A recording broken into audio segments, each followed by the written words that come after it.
We're now live. Good morning and welcome to the meeting of Highways and Transport Scrutiny Committee. I'm Councillor Trevor Bridgewood, the Chairman of the committee, and sitting to my right is Vice Chairman Councillor Paul Wimhurst. In addition to welcoming all members of the committee, I would like to welcome Councillor David East, Executive Councillor Highways and Transport, Councillor Bailey Robinson, Executive Councillor Support.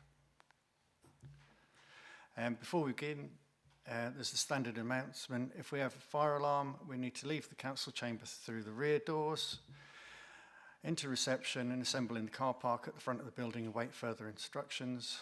The audio-visual feed for this formal public meeting is being broadcast live via the County Council's website, and all your comments will remain accessible online. Please have any mobiles, laptops and tablets on silent mode. The hearing loop is now activated. Requests to speak will be collated by the top table. Please indicate early when you wish to speak. We will now move on to the formal agenda. Apologies for absence, replacement members. Andrew? We've received apologies today from Councillor Richard Wright, who's being replaced by Councillor Richard Davies for this meeting only. Thank you. Declarations of members' interest. Do we have any members wish to declare an interest? Item 3, minutes of the meeting of the Highways and Transport Scrutiny Committee held on the 26th of January 2024. 2026, yeah. Why do I get 2024? Never mind. This item is to approve and sign the minutes of the last meeting as a correct record. Please turn to pages 7 to 24 of the agenda pack. I should put my glasses on, shouldn't I? 7 to 14. Do I have a proposer? Councillor Sneath. And a seconder? Councillor Sheard. Okay. Those in favour, please raise your hand. Thank you. Those against? Any abstentions? 2 abstentions. Thank you. Those minutes are agreed as a correct record. Item 4, announcements by the Chair. I don't have any announcements. Are there any announcements from Councillor David East, Executive Councillor, Highways and Transport? Thank you, Chairman and members. I briefly want to set out my position as the Executive Member for Highways and Transport regarding the 2024-2025 review of the Council's traffic management policy. First, my sincere thanks to the former Chairman, Councillor Gary Taylor, and to all members involved. The panel's work was thorough, evidence-based, and engaged well with residents, partners, and our specialist officers. I have carefully considered the findings and recommendations, as well as the operational and financial implications. And while the review has real merit, the resource demand and technical complexities and long-term nature of many of the proposals mean we cannot progress them at this time. It is also worth noting the review was initiated under the previous administration, reflecting priorities from over a year ago. We need to take the time to reassess today's challenges and ensure future actions align with our wider strategic objectives and our available capacity. Therefore, I intend to formally conclude this review now, but the learning from it will inform future updates to the traffic management policy over the coming months. I will work with officers to identify where updates are needed for legal compliance and best practice and bring these through the proper channels. And finally, thank you again to everyone involved for your commitment to improving traffic management for Lincolnshire's communities. Thank you. Thank you, David. Would anyone like to ask any questions on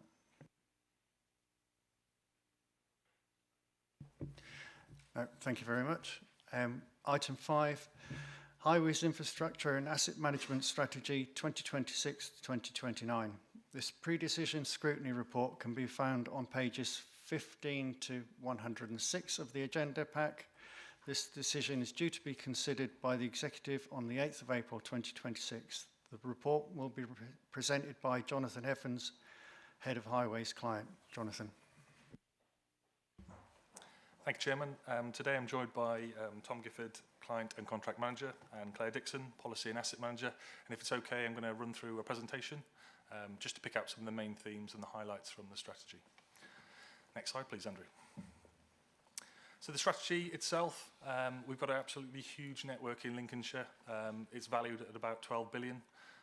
The network links, it supports economic growth, connectivity and public safety in Lincolnshire. So it's a vital asset that we have that we need to make sure that we get that longevity out of. What the strategy tries to do, it's a document that has a policy above it. The policy will be reviewed in time. We're going to bring that back later this year. The policy aligns our corporate objectives through to the highway service. The strategy tells us sort of where we're aiming at, what we want to do out of this next phase, what's the priorities. And what we try to do is align the public, political and then funding needs of the strategy cycle so that it's a success. What we want to do in this strategy is make sure that we adopt asset management best principles. We need to make sure that our assets are lasting as long as they can and we're spending our money as wisely as possible. The strategy that we've just come out of is on the screen there, covered from 22 to 2025. Our strategy at that moment in time was to maintain all of our assets in a static condition whilst implemented an accelerated improvement on the unclassified road network. And as officers of the council, we're really passionate that we make these strategies real. If you go to the next slide, please, Andrew. So on the diagram here, you'll see our condition of roads in maintenance, in requiring maintenance. So we go out annually and inspect the hierarchies. What you've got there is the A road network in red. Along the X-axis, you've got the years going back from 2007 up to this last year of data, 2025. And on the Y-axis, we've got the percentages of road network requiring maintenance. The red line there is our A road network, which you'll be driving on, your A15s, your A17s. Your Bs and Cs are combined together in the blue, and then the unclassified road network is shown in green there.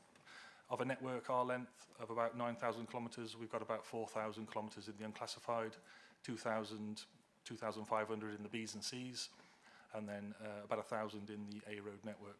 The other sections are unmetalled. What's really important with that information is making sure that we align ourselves to other authorities. This strategy, you can see there, we've got our A road network currently at 2.7%. The average UK authority is at 5%, so we're better than average. The Bs and Cs road network, the UK average is 7%. We're at 5.2%, again better than average. Where we've suffered in the past is our unclassified road network, largely due to drought damage and the length of that network in a rural area of county. Our current percentage is at 21.4%. What we're trying to do on this next strategy cycle is set a target of where we want to be at the end of this timescale, which is much more bolder than we've done so in the past. And as you can see there, the unclassified average is 17%. Next slide, please, Andrew. So what's really important with the strategy is that we align ourselves both politically and with the public. We've, for a number of years now, done something called the National Highways and Transport Network Survey. On the graph there, you'll see what's important to the members of the public of Lincolnshire. The survey goes out annually to a random 3,500 members. So over the number of years, we've managed to get a lot of information back in. We can also benchmark and compare ourselves to other UK authorities. From the graph there, you can see that what's important. Condition of roads and safety on the roads is number one at 98 out of 100. How satisfied they are with the condition of the roads, you can see there is the bottom scoring. That's obviously a feature that we've tried to make sure comes across in this strategy. What's getting better? I think this is one of our major problems in Lincolnshire. The perception isn't that our roads are getting better, but our data suggests otherwise. That's what we are collating day in, day out. And the clear steer there is from members of the public in relation to condition of the roads is to spend more on highways. Obviously, there's other bits of information there about other teams that are here today, but I'm just picking out that condition of the roads because that's part of the theme of this strategy cycle. There are some positive news. This latest NHT data, we were in the bottom quarter of English authorities. Last year, our NHT data, which I'll report in our performance report, we're now around average. So that's a good return sort of thing. We've sort of turned that corner, and that's what we want to try and do more of in this next strategy cycle. What we are doing in this strategy cycle is making sure that we define in more detail our carriageway, footway, drainage, street lighting, structures and traffic signals and trees asset groups. We have tried to be as clear as possible of the current condition, some of the challenges that we face and where we want to be by the end of 2029. What we've tried to do in this document more than the last is say how we're going to do that. What we're ultimately trying to do, which I think we can probably all agree on, is make every pound go further for the residents of Lincolnshire. Next slide, please, Andrew. So a key feature of the new strategy, we're trying to make data insight and use of technology feature more. So on the image there, you can see our road AI software running. So this is a driven survey that our local highway officers will have, collating condition data day in, day out on the network of Lincolnshire. It's anonymised in terms of sort of data protection. So as you can see there's some silhouettes of cars that were taken out, but that's scoring and analysing defects on the road surface. As we move to a new PAS standard going forward, it'll set the criteria of a level of 1 to 5. And we use this data in a number of different ways across the service now, but this will feature more and more strongly in this strategy cycle. The other key aspects of this strategy cycle is trying to innovate, take on more techniques, take on alternative techniques. We've been trying to do that over the last 9 months, more than potentially we have in the past, but we're always testing what's out there in the market. I don't think there's a silver bullet, should I say, in terms of technology, but we are going to be taking any marginal gain that we can throughout this next strategy cycle. Next slide, please, Andrew. So in terms of carriageways, spoken a lot about that in terms of the public needs. What we want to do in this next strategy cycle is hold a steady state for our A's, B's and C road network. That's because we're slightly better than average. The bit that we'd like to continue to do is take an accelerated improvement on the unclassified road network. And what we want to do of this next strategy cycle is move that figure from 21.4% down to 15%. So again, we'd be better than other English authorities. Other key aspects within the document that I've just pulled out on the slide here is prioritisation of certain parts of our network. I think you'll know from previous scrutiny committees that we struggled sometimes to get road space on national highway networks or slip roads to A road networks and network rail locations. What we want to do is improve the condition in those locations to treat them as a slightly different hierarchy so that we can get in those parts of the network. We don't have to get in those parts of the network as frequently as we currently do. The other element, which is probably that sort of tough decisions that we're going to make through this cycle. At the moment, our asset continues to grow. That's through adopting new highway or trying to meet the public expectations of new areas of the service, whether that's a footway or carriageway. We are going to consider unmetaling some carriageways. So where there are suitable locations where there's an alternative route or it's safe to do so, we're going to be considering either lowering the hierarchy or placing stopping up orders on some carriageway. Next slide, please, Andrew. Another key feature, different to the last strategy cycle, is that we are looking to improve the condition of our drainage asset. It's one of our assets where we know the least of, so we know all of our above ground asset infrastructure, the volume, the numbers of and the size. What we struggle to maintain a good record of is all of the lateral pipes.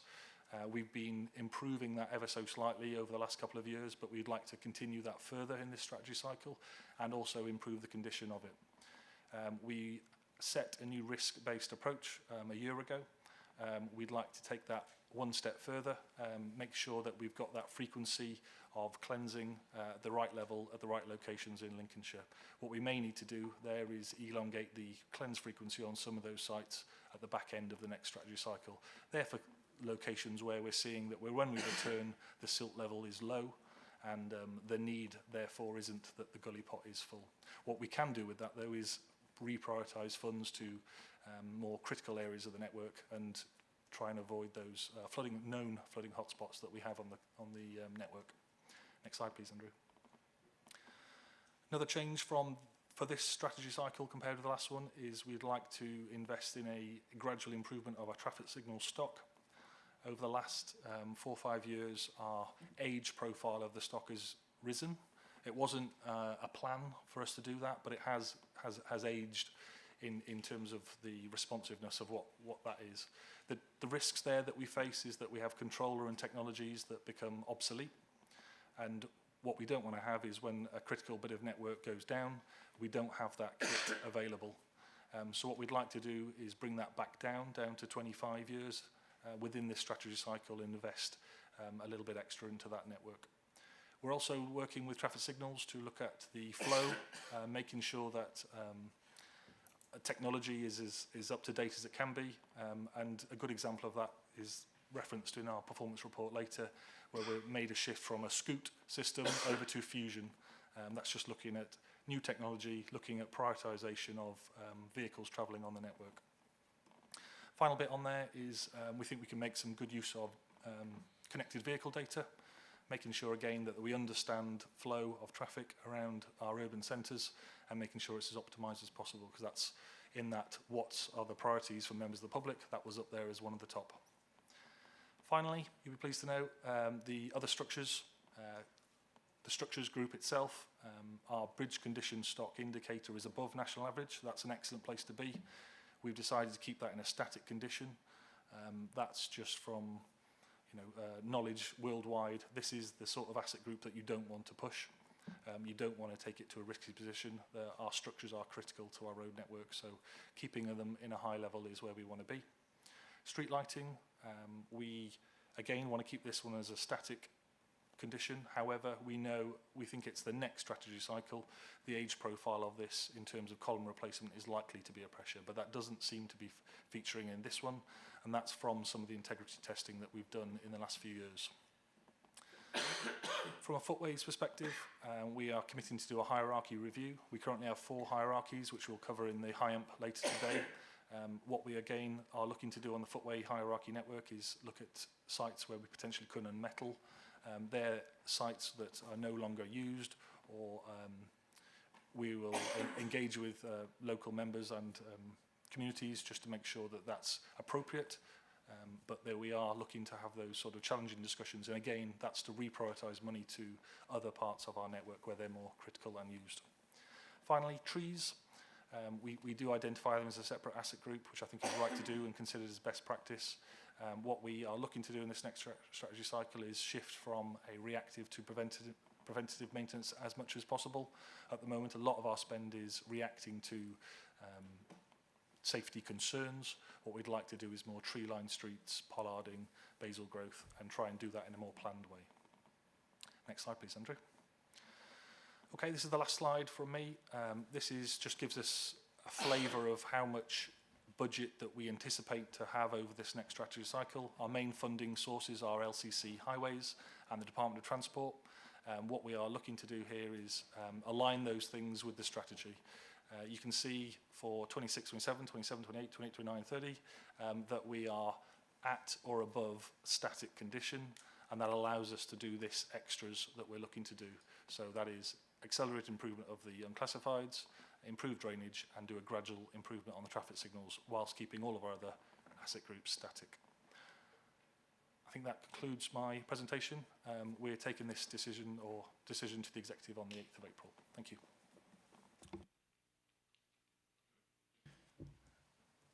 Councillor Snaith, I think you got a question? Thank you, Mr. Chairman. Chairman, I strongly welcome this strategy. It finally brings in the modernisation we've been pushing for in predictive modelling, AI support decision making, digital surveying and climate risk mapping, all of which improve value for money and reduce wastes. The strategy correctly prioritises unclassified roads, drainage and ageing traffic signals, reflecting the issues our residents raise most often. But can I ask officers to highlight how the AI-driven deterioration models will improve the timing and targeting of treatment, particularly in classified roads, which currently, as you stated, sits at 21.4% requiring maintenance. Thank you very much, Chairman. Thank you, Councillor Sneath. In terms of AI, I think we're only just starting to understand really what it can do. Our road AI software that we're using at the moment is collating data on a higher frequency than we're used to. We haven't formally shifted to that in terms of safety inspections. That's still done by our local highway officers. But I can see that by the end of this next strategy cycle becoming sort of the norm. What we can do with the information is it's collating what we would be doing, so we can get that sort of live assessment. What I think it'll allow us to do is be able to assess quicker in terms of condition, instead of sort of having a static position every annual on our A road network, or sorry, quarterly on our A road network, or on our B's and C's. What we have on our unclassified road network is every 4 years, so we'll have more live data. It doesn't give us more money, but it'll allow us to make sure we're doing the worst roads, or the roads that are creating that priority or that need. Other benefits potentially are efficiencies in the way we're delivering the service and making sure that we're acting in the right way at the right time. And other elements of AI that we're looking at, not linked to condition, but we're currently about to commence a trial with a AI scheduling software. That will be really interesting. So whenever there's opportunities to take advantage, we're keen to be doing that, and I think that's tried to get covered in this strategy. Thank you, Jonathan. Councillor Sheard, please. Thank you, and thank you for a really in-depth report. I'm just wondering, within your strategy, whether you are also incorporating how to best communicate across the services. So, for example, when we're doing road maintenance and road servicing, if we're finding that during maintenance there is a spillage of tar or there is some sort of disruption to the edges of the road surface that potentially might impend on drainage in future, are we actually communicating and trying to foresee this and correct it, rather than having issues further down the line that potentially cost more money to the public trying to rectify the matter that's being caused?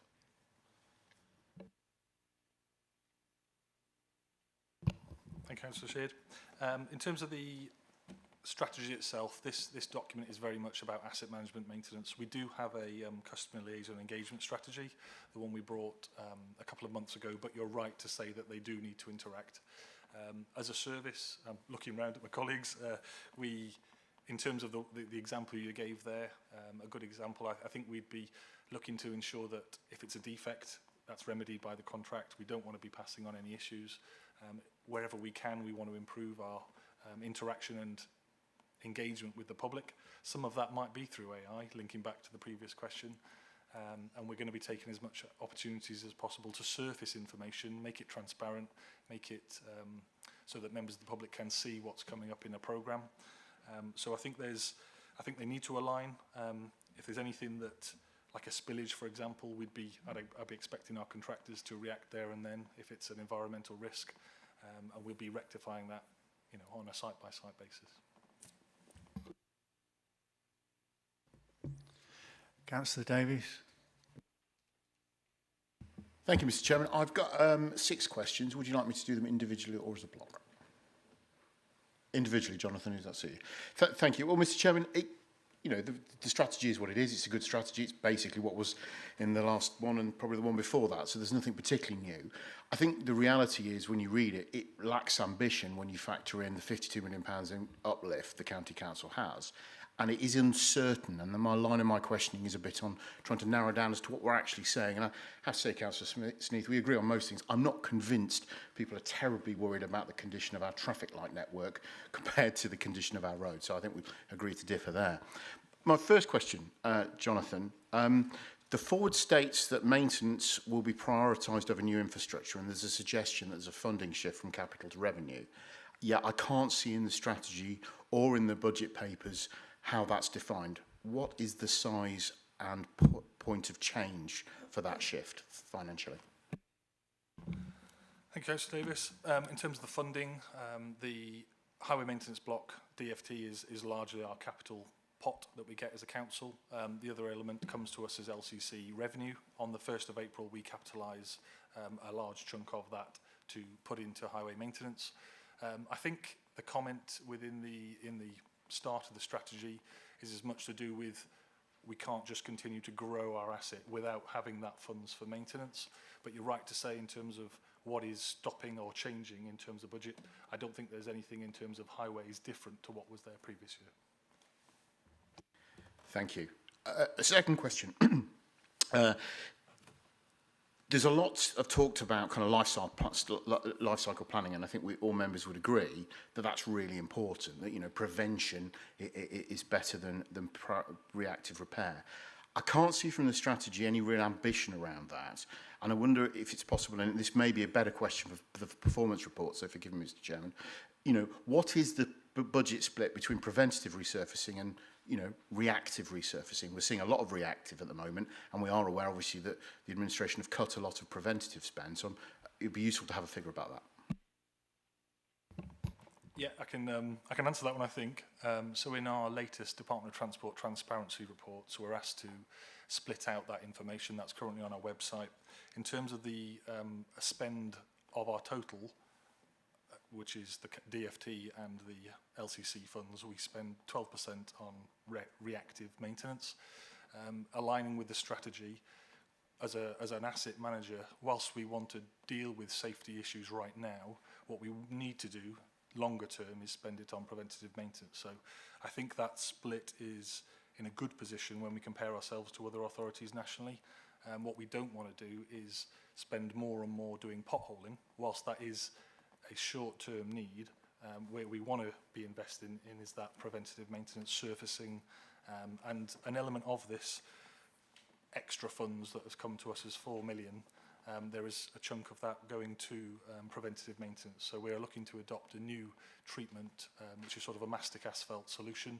It's in the middle ground of preventative maintenance around the reactive service. So it might be doing a little bit more extra when we've got a defect that's soon to become. So we're trying to spot them and give a little bit more tools for the local teams to try and stop that water ingress prior to a winter. Thank you. Just on the transparency report, I do notice, Mr. Chairman, that the historic data has been removed from the County Council's transparency report. Just to help you out, I do have a copy of the previous report before it was deleted. So if anybody would like to see the historic data, they are more than welcome to. You'll see that 12% figure repeated a number of times in it over the years. In terms of what we somewhat light-heartedly, but of course not light-heartedly refer to as, forgive me, Jonathan Evans' graph of doom, which is the curved report that I think is really important, and Councillor East, I'm sure, will very rapidly become terribly familiar with it. I'd be really interested to know, because I couldn't see it in your latest presentation, what is the cost gap between steady state and improvement across the asset? Andrew, I'm not sure if you'll be able to just pop up on that slide, would you? It is part of the strategy. There's a section in there about the difference between static, accelerated improvement and, well, gradual improvement. And we're asking, sorry, the gap between the static and the... I reckon for Lincolnshire that's about 12 to 13 million, but that I can probably share that information after. There is a table within the strategy document that sets for year one those levels of the dotted lines on that graph there, and the differentiation between the two. It's not an exact science, but it's us as a team, asset managers, trying to model the deterioration of those networks and say that when we invest X million in time, we see a response in terms of condition. We're one of the few authorities in the UK that are trying to do this. It's sort of best practice from the UK Roads Leadership Group, which we're a member of, and we try and differentiate so that we can have this sort of conversation of how real is this strategy cycle going forward, and that's what we've tried to evidence here. Yeah, thank you. It'd be useful to have those figures, and I would echo. I think this is really impressive work that the team have done over many years, Mr. Chairman, and that chart and the asset management approach is very, very valuable. Just to get into a bit more detail, forgive me, the last 3 months have seen a record number of repeat pothole repairs. I'm not seeing anything in the strategy or candidly in the plan that talks about how we're going to kind of break that cycle. I wonder if you could give us some information about that, please, Jonathan. Yeah, I think within the performance paper later on, I've got a section about the volume of defects there are on the network at the moment. It's a trend that we're seeing nationally. It's not just a Lincolnshire issue. It's one me and the team would rather avoid. We are responding to it as best as we can in terms of gang numbers on contract. We're always monitoring the defect units per day of the gangs, making sure that they're as productive as possible. And I do feel like we're getting on top of it, or have got on top of it in the last couple of weeks. So that's something that we're working on. Sorry. That's useful. I'm sure we'll come back to that later. Thank you. Just very quickly, and thank you for your forbearance committee, Mr. Chairman. Very concerned, with greatest respect, talk of demetalling and deranking roads. I think that will cause huge consternation to members of the public who are already facing concerns about the quality of the repairs. You know, we all know, and most of us, I'm sure, here today will have begun and ended our journey on an unclassified road. The idea that some of those may see their tarmac ripped up and replaced with Scottish/Alaskan style gravel will be a very concerning revelation to the people of Lincolnshire, Mr. Chairman. So my question for both roads and footpaths is, how is that decision to either derank roads to bring them down the order of priority, or in that worst case scenario, take the metal surface off, so we're going back to cart tracks is what we're talking about. How is that decision process going to be scrutinised? Will lists of roads come to this committee, for example? I'm not sure who to address that question to, Mr. Chairman, forgive me. Happy to attempt that one, Councillor Davis. I think it's something that we've done informally over a number of years. I think through this strategy cycle, we want to explore it further. I think, without speaking for the members, I think we'd want to be doing it with engagement with the communities, and the legal processes then that we'd have to go through of either lowering the hierarchy. We do have large sections of our network, hierarchy 8, which is unmetalled at the moment. So we do have instances where on a lower hierarchy where there are opportunities to do that. And equally, sometimes they go the other way. What we, I guess, are saying in this strategy cycle is that the cost and the burden to maintain those large networks, something has to give at some point, and we want to explore them at least. I don't think we can probably formalise how we do that in time, and if that needs to come through scrutiny as a decision, that could be the best way. Happy to take advice there. Thank you, Mr. Chairman. My final question, you'll be pleased to hear. The strategy itself acknowledges the risks that budgets are fluid, and the reality is forward planning is very much up in the air. This budget round, we've seen underinvestment in the road network. We're assuming quite substantive investments and transference of budgets moving forward. Say that doesn't happen for whatever reason. What kind of contingency planning have you done for kind of, pardon the phrase, worst case scenario budget-wise? Yeah, so I think the comment you're making there is probably to do with the certainty of budget longer term, and that's probably more of a concern with the Department of Transport funding. We have had the first time in November last year, it was announced that we're going to get a 4-year settlement, which is fantastic news. It's something that the sector has been pushing for. In theory, there's a 3.5% jump this year, and then 2 or 3 years of approximately 15% jumps after that. That gives us that certainty and that ability to, in this strategy, set something that's a little bit more ambitious. In terms of testing what we do about that, as a service, we're quite well adapted for changes. We can scale up or scale down. We have professional services top-up contracts. We have resources that we can bring in, and we also have a supply chain that we can flex as well if we need to.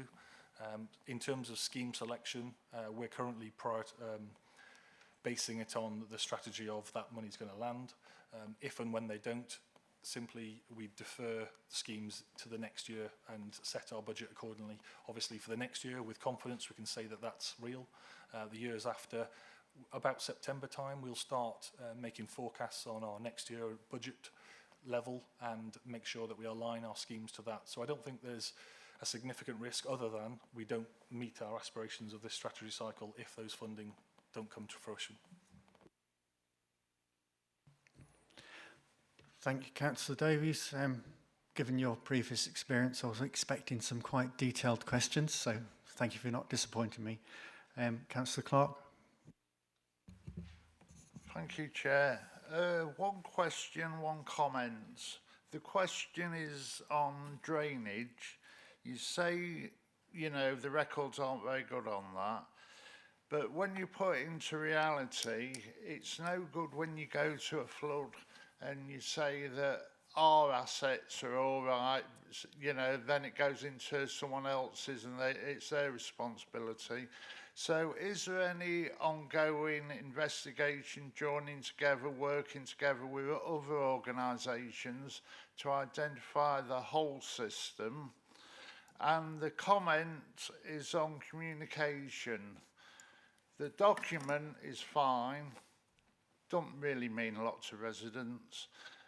When, I'm going to give you two quick examples. One, I got phone call after phone call on 12th of January saying the street has been invaded by workmen. These workmen closed the road without no warning, etc., and they're digging up the road and we can't get the cars out.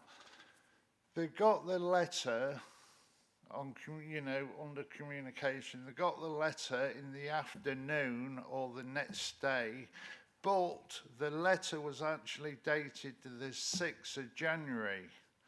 So, you know, could we look at other ways of delivering these letters?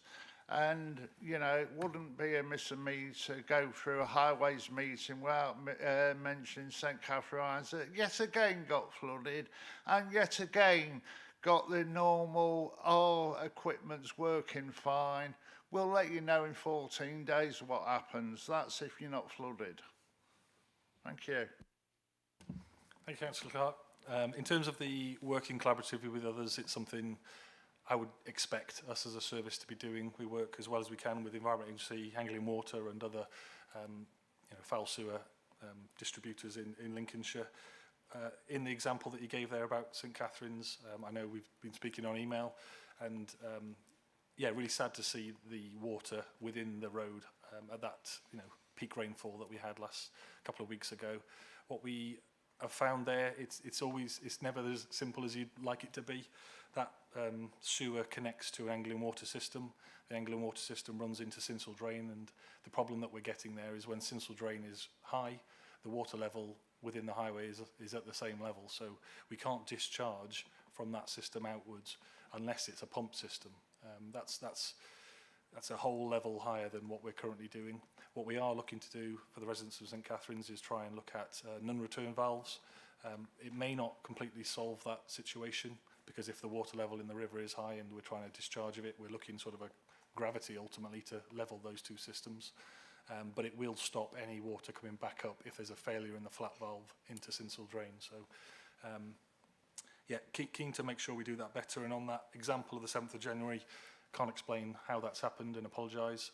What we can do better is obviously get advance letters out through our contractors, through our mailboxes for residents locally. We aim to do that well in advance. So on that occasion, apologies, but it'd be good to catch you after and get the specific street where that occurred.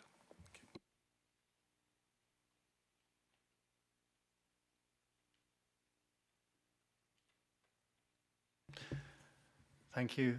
Councillor Vernon. Thank you, Chairman, and thank you for the presentation, Jonathan. That was very interesting. I do have a number of points to raise on that. The first thing I'd like to raise is about, actually, I do feel that this plan lacks a bit of ambition. If our principal purpose is to ensure our network meets the needs, that's rather a low expectation in my view, and I would prefer possibly the wording to be changed, or indeed the aspiration to be changed to reflect that better. We talk about aligning with the electoral cycle, and I'd like to ask about the impact of LGR on that, because obviously if LGR goes ahead as planned, the electoral cycle that's mentioned in the document will not be the electoral cycle that we're all following. In terms of us currently being do you want me to continue or do you want me to stop? Sorry. Yeah. Okay, thank you.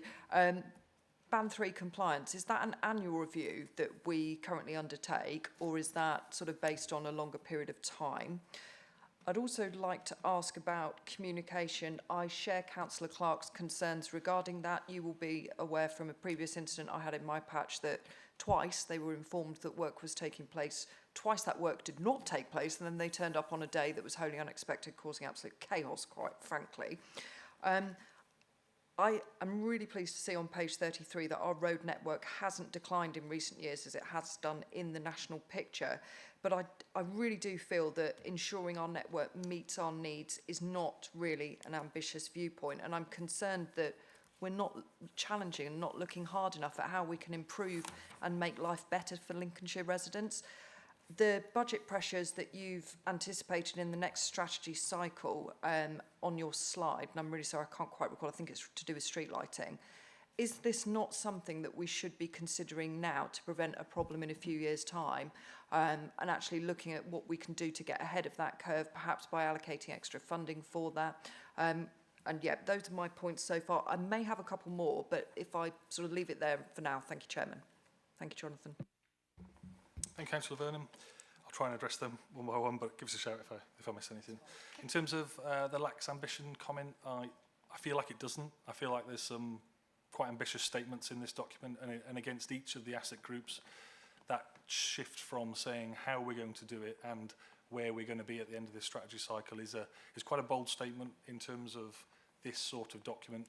I understand that probably from a member of the public perspective, it may not seem as a massive change, but from an asset management technical document, that's what this is about, sort of thing. It's trying to steer officers over the next 3-4 year cycle to make sure that we implement what politically and publicly the needs are, but fully understand that if we need to look at the language in there, I guess as an asset manager, I think my priority will be making sure that the technical descriptions on what we're doing is right rather than the language, but fully understand if we need to go bigger there, we can, and we have the opportunity to do that before it's approved if we need to.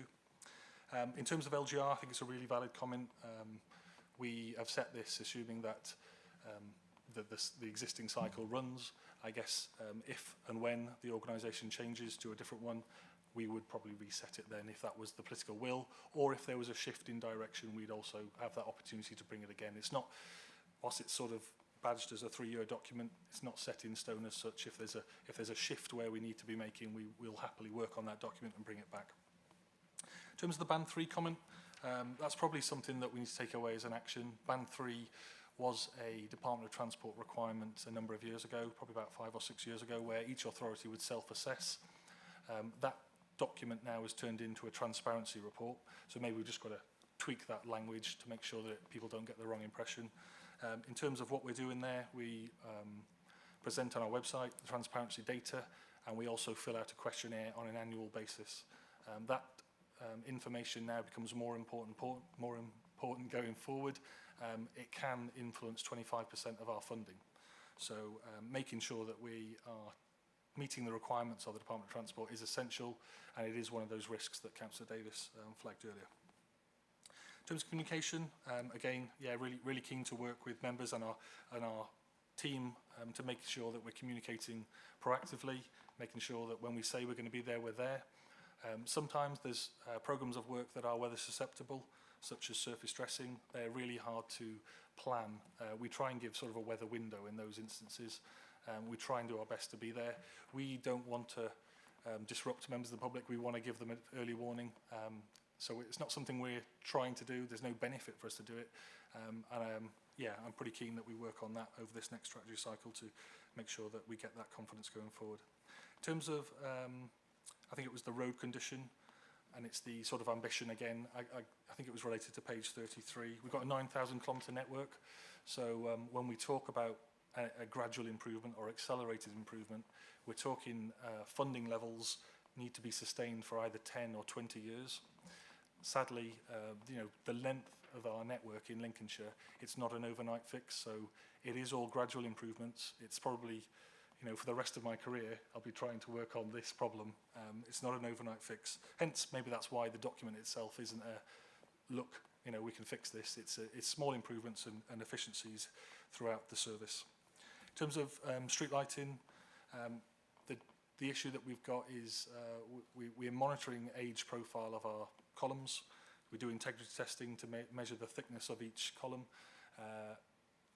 Whilst we could start spending more on it now, from a asset management perspective, there's no argument to go in and replace it. So it's by leaving it as long as we can, we're going to see our money go further ultimately. So it is a balance, and we never want to push it so that we get a safety issue. We don't want columns falling, and that's why we do those integrity testing. So yeah, I hear what you're saying in terms of the extra money.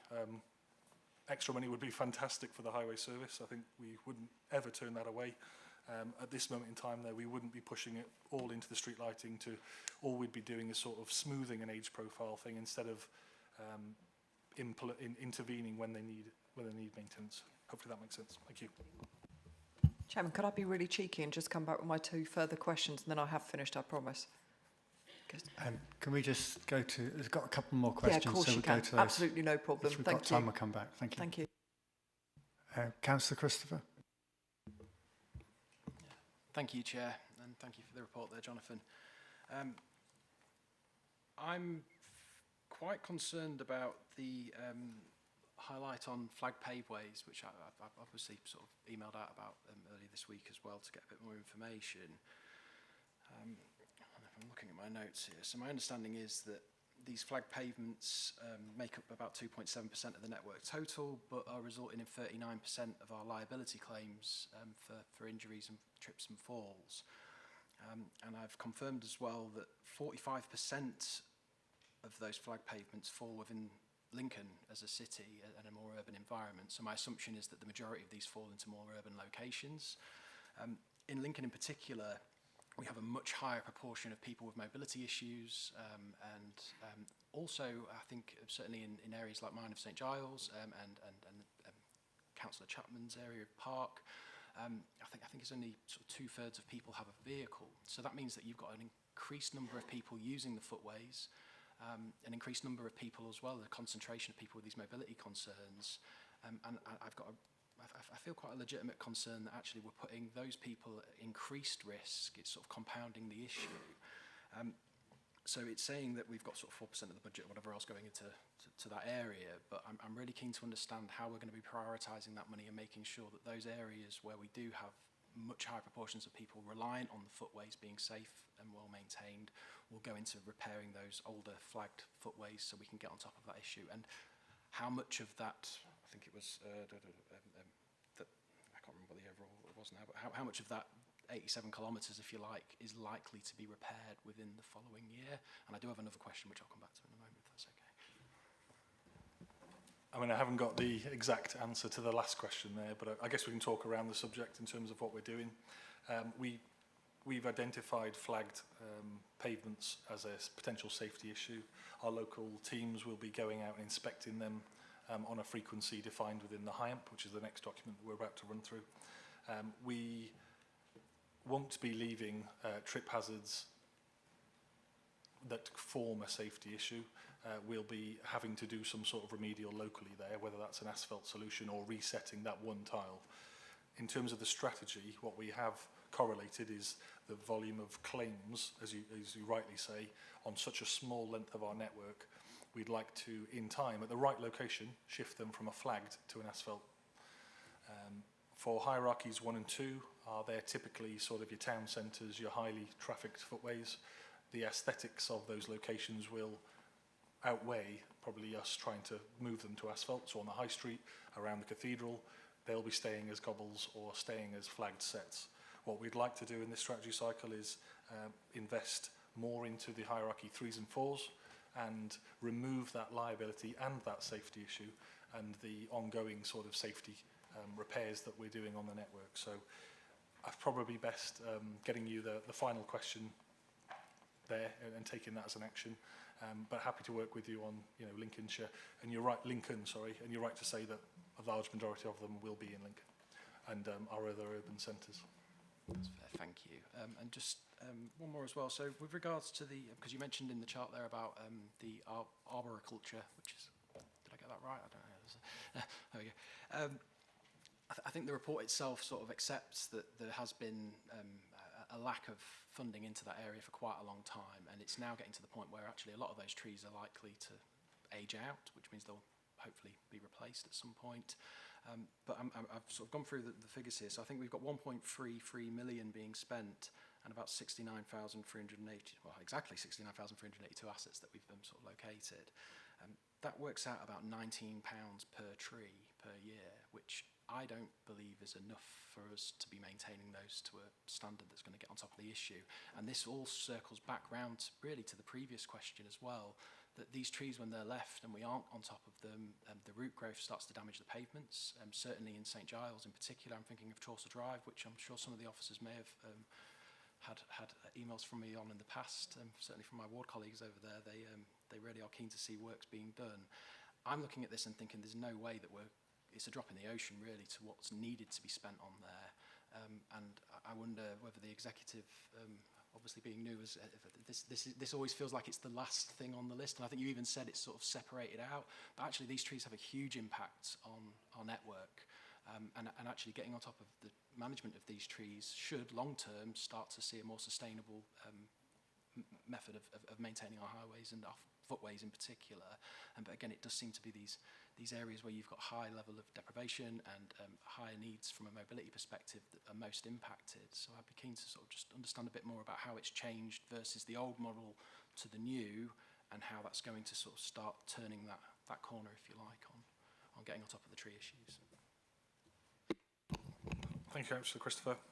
In terms of the subject matter that you raise, yeah, we've tried to identify and be transparent in this document, saying that it's an issue. We, again, as a highway service, would always appreciate additional funding. It will allow us to address this at a quicker rate. In terms of the Lincoln City, for example, in terms of tree stock, what's really important, and it's hard to undo going backwards, is the right tree at the right location. Sometimes trees that have gone in have, aged and they've become oversized at that location. Is almost not appropriate. What we are trying to do, and it's a really difficult ask over the next 3 years, is shift quite a large spend on reactive maintenance on a one-by-one tree basis. So if there's a safety concern, we'll be reacting to that, probably on quite a short timescale, to go out, make safe that problem. What we need to do and want to do is introduce a programme, which we're working with colleagues within Highways to, for the first time, allocate more money to plan preventative maintenance. The trouble is, it's the scale, the rate and the scale of that change is going to be hard and challenging. So I suspect over the 4-year cycle we're going to make some inroads, but it's not going to solve this problem. So that will remain. I guess we're working on it as best as we can and trying to be as transparent as possible. I guess ultimately as a council we could put more money into there, but it's at what expense? Whether it's another asset group within Highways or another service within Highways, and that's probably the challenges that we face. Councillor Reeve. Thank you. Thank you for the report, Joe. Welcome. Particularly, two of my bugbears are actually traffic signals and potholes. And on the traffic signals, I welcome the fact that the older ones are going to be phased out. Because one of the things I found so frustrating in a day and age when we live, where AI can fly an aeroplane, drive a car, you can sit at a red traffic light for ages and there's not another vehicle in sight. And just, if it frustrates me as a car motorist, it must frustrate a lot of other people. So I welcome the phasing out of the older signals. I think working practices and communication are things that, as much as the physical side of things, still need a lot of work. I like the idea that there's a desire to improve, because just maintaining the current status, I don't think is working at the moment. I'm one of those people who, despite the figures saying we're holding a good status and actually improving slightly, I'm one of the members of the public that think we're not improving a great deal, unfortunately. And whether it's perception or reality, I don't know. Perception is what people see, and you can't change that. And one of the things that I've mentioned before, and I'll mention it again, it's happened in this last month. A group of guys working on a pothole, and when asked, "Oh, are you going to do those?" which were literally 10 feet away while you're here, they told the public, "No, we're not allowed to do them. They haven't got yellow paint around them. It's not on our ticket. We're not allowed to do them." And I know that's wrong, but I don't know if they know that's wrong. With the increase in the number of gangs, I don't know if they've been given the correct instructions. The fact that it didn't get done wasn't relevant, because it was at a T-junction on the aspect where the traffic pretty much comes to a stop. but it was the fact that they're communicating to the public that they're not allowed to do it. Maybe a more honest answer would have been, look, I'm sorry, but we haven't got the time today, we haven't got the materials, something, or it's going to be done later. But I just fear that they're not being given the right information and passing it on to the public, and all that does is winds the public up then. And so a bit more communication and working practices I'd really appreciate within that, if that's feasible. Thank you.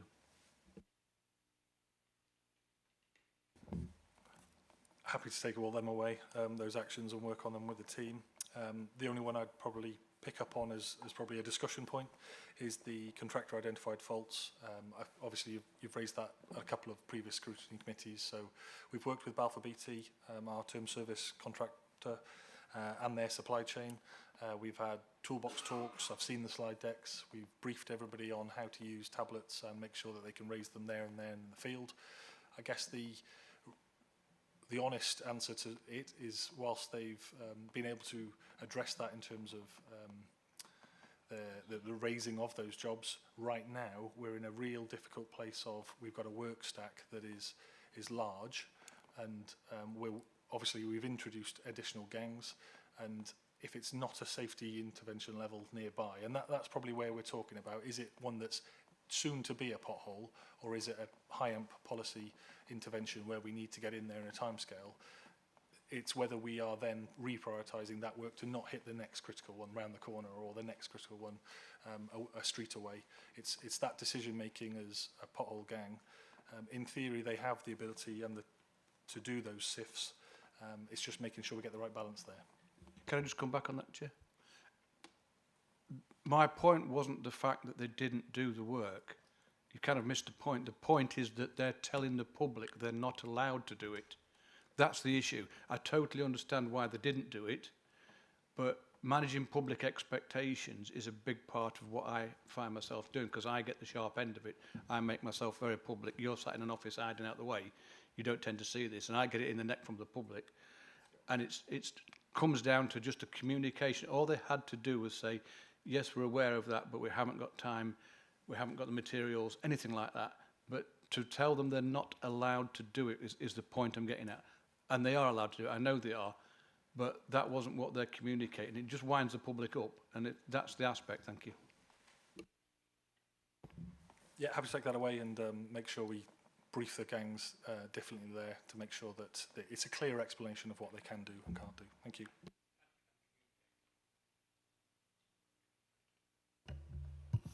Just to reinforce what John said, Councillor Reeves, that going forward, it's our ambition to really drive comms a lot stronger for what we're doing in highways, and to really reinforce to the public that, you know, how we approach every job and why we're doing it. And this is going to be developed in a short time, hopefully, but we are going to reinforce our narrative on this.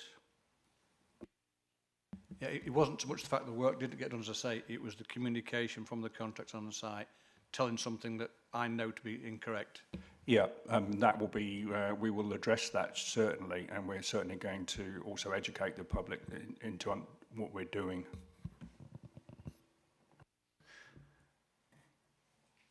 I think we've covered a lot of areas on this, and we have got a large schedule today. So, Councillor Vernon, if you're going to ask something that is not been covered, I'll let it go. Chairman, I would actually just like to make the point that Jonathan Evans may well be in the office, but I think that's rather an unfair comment to make from Councillor Reeves, if I'm honest. And I think that sort of, whilst I appreciate that we are on the front line as councillors, I think it's a little bit of an unfair comment, to be honest. So I'd like that to be noted. I think it could have been phrased a bit better. I do agree with you there. Thank you.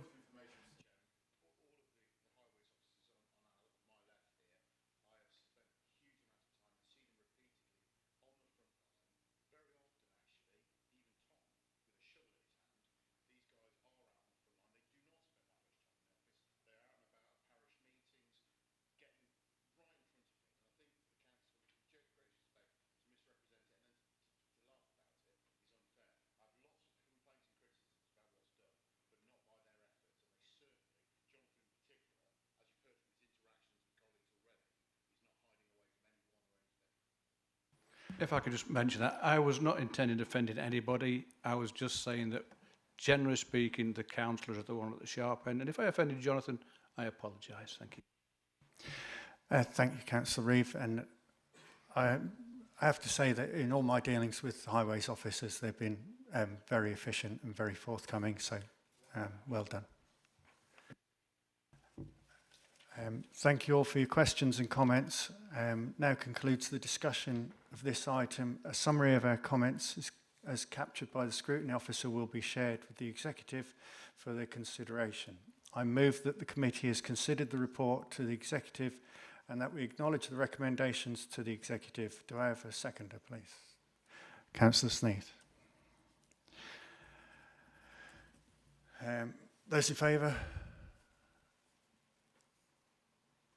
Thank you. Those against? Thank you. Any abstentions? Thank you. That is agreed.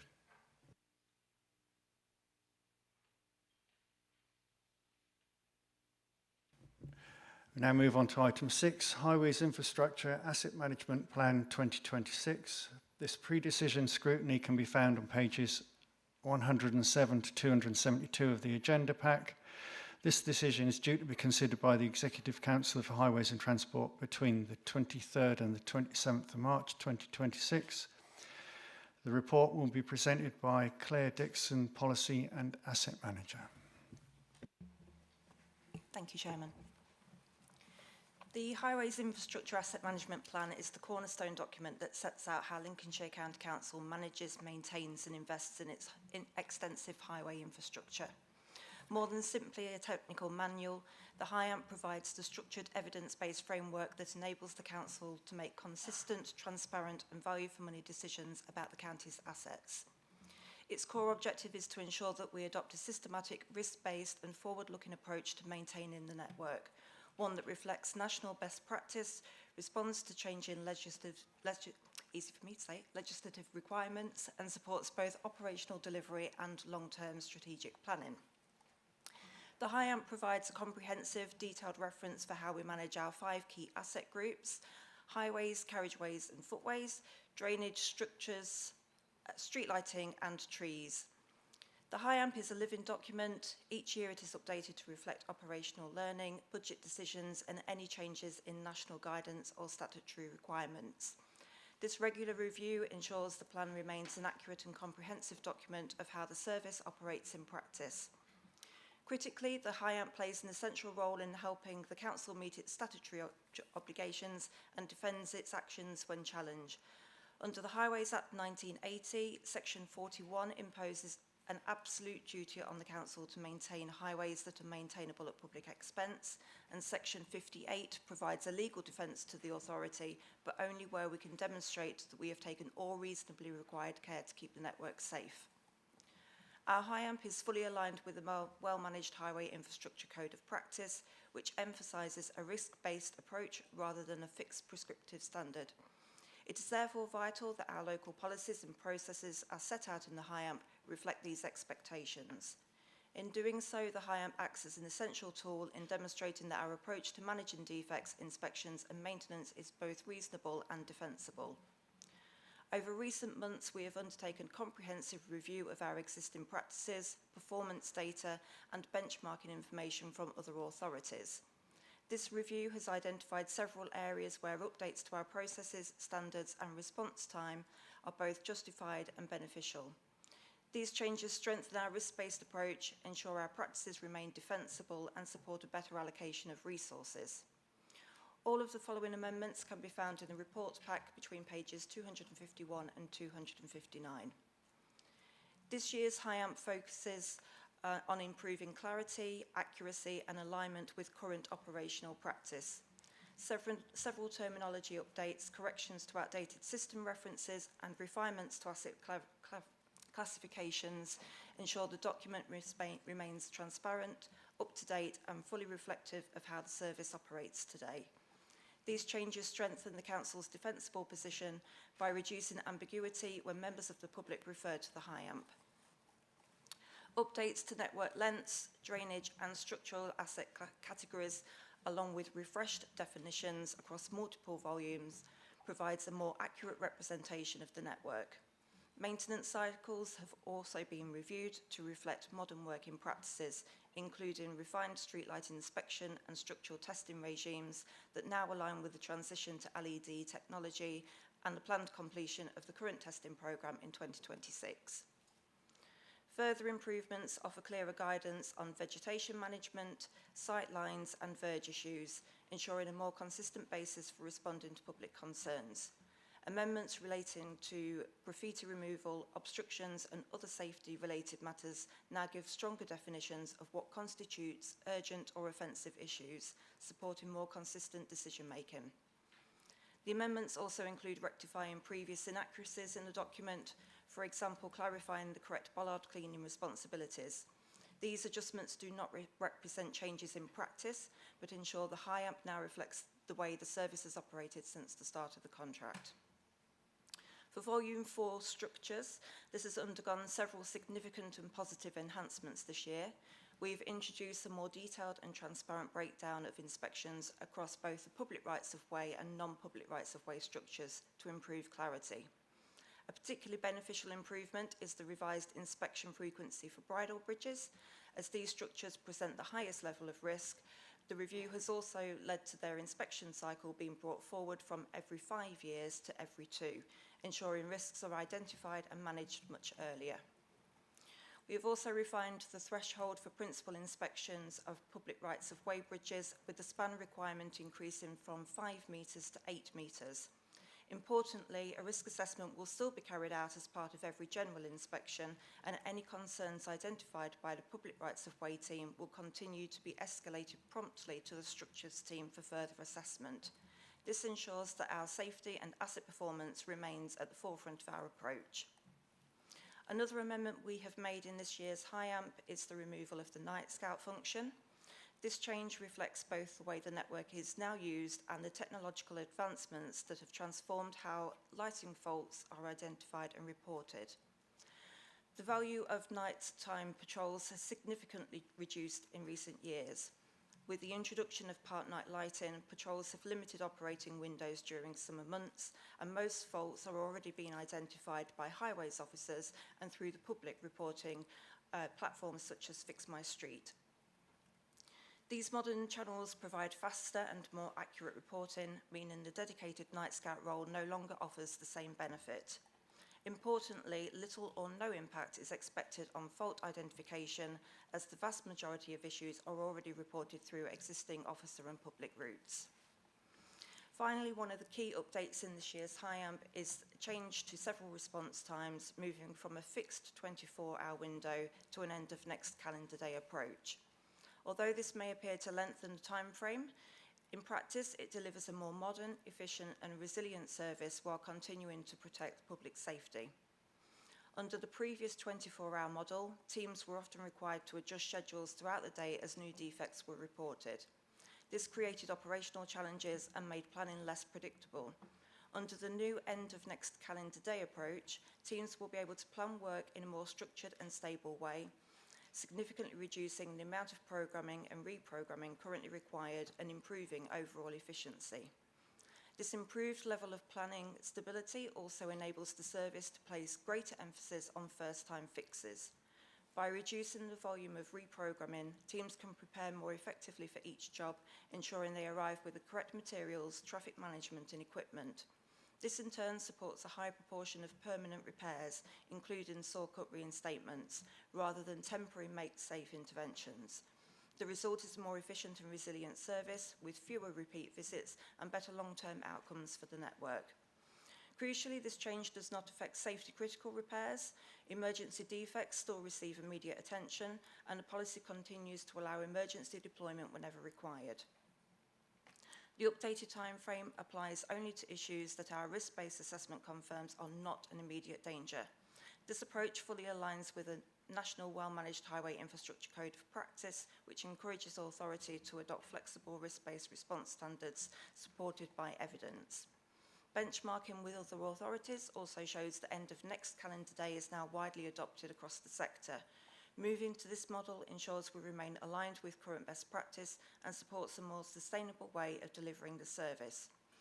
Overall, this amendment enhances our ability to plan effectively, improves operational efficiency and maintains a safe and compliant highway service. It delivers better value for money for residents while preserving and in some areas improving the quality and reliability of our response. And that concludes the update. Thank you.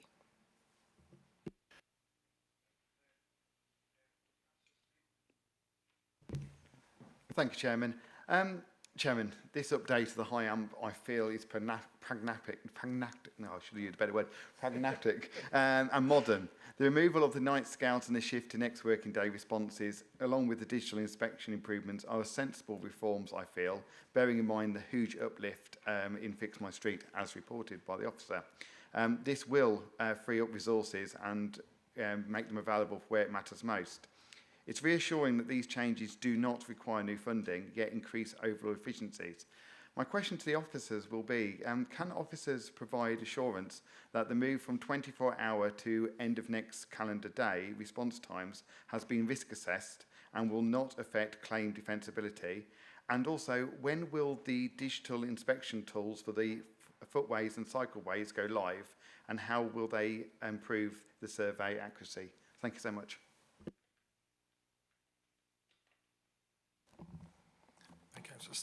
Thank you, Councillor Sneath. In terms of the assessment that's gone into this, you'll know that as part of the sort of budget summit savings that were put forward, this was one of them in terms of how do we become more efficient as a service. I think what was offered up in terms of budget was this efficiency, I believe, in the papers was 40,000. What we think is over time, this is probably worth about £62,000 per annum in terms of making that efficiency.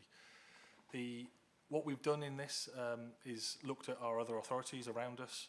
Claire has specific examples, if we need to run through them, of which authorities are end of next calendar day. There's equally quite a few that are further than that. So a lot of them are either next working day, which gives us comfort because obviously ours is next calendar day, so we'll be responding over the weekend. And there are a number of other authorities that are further. I would say there aren't many now that are quicker than us in terms of that 24-hour response time. In terms of liabilities and claims, we think it is defendable or repudiate. We're able to repudiate that information based on our near neighbours. Our policy will be clearly set out as a document. The problem that we've obviously got in this debate is there will be potholes that are left out there for ever so slightly longer. That's just being transparent. But as Claire outlined, what we're trying to do here is become more efficient with the resource we've got. We're finding that our local highway officers, when they're doing, for example, an A road inspection, the response time there is currently 24 hours. They'll be out inspecting that road network all day, and anything that's raised from midday onwards is just constantly changing the programme of the gang the next day. It's that reprogramming on top of an efficient programme, and we're seeing a lot of resource and effort in that process. What we think end of next calendar day gives us the opportunity to do is to schedule either a dusk or a twilight gang to go out and fix that defect on a programme that's already efficient and set. If there's opportunities there to drop them into a programme because it's next door or it's a street away, we won't be ruling that out, and Balfour Beatty will be taking those opportunities because that's commercial value. But this gives us a bit more time and effort to get it right, and that's what this is about. Hopefully that's answered that question. In terms of the digital inspection tools, at this moment in time we're not shifting to our safety inspection being AI driven.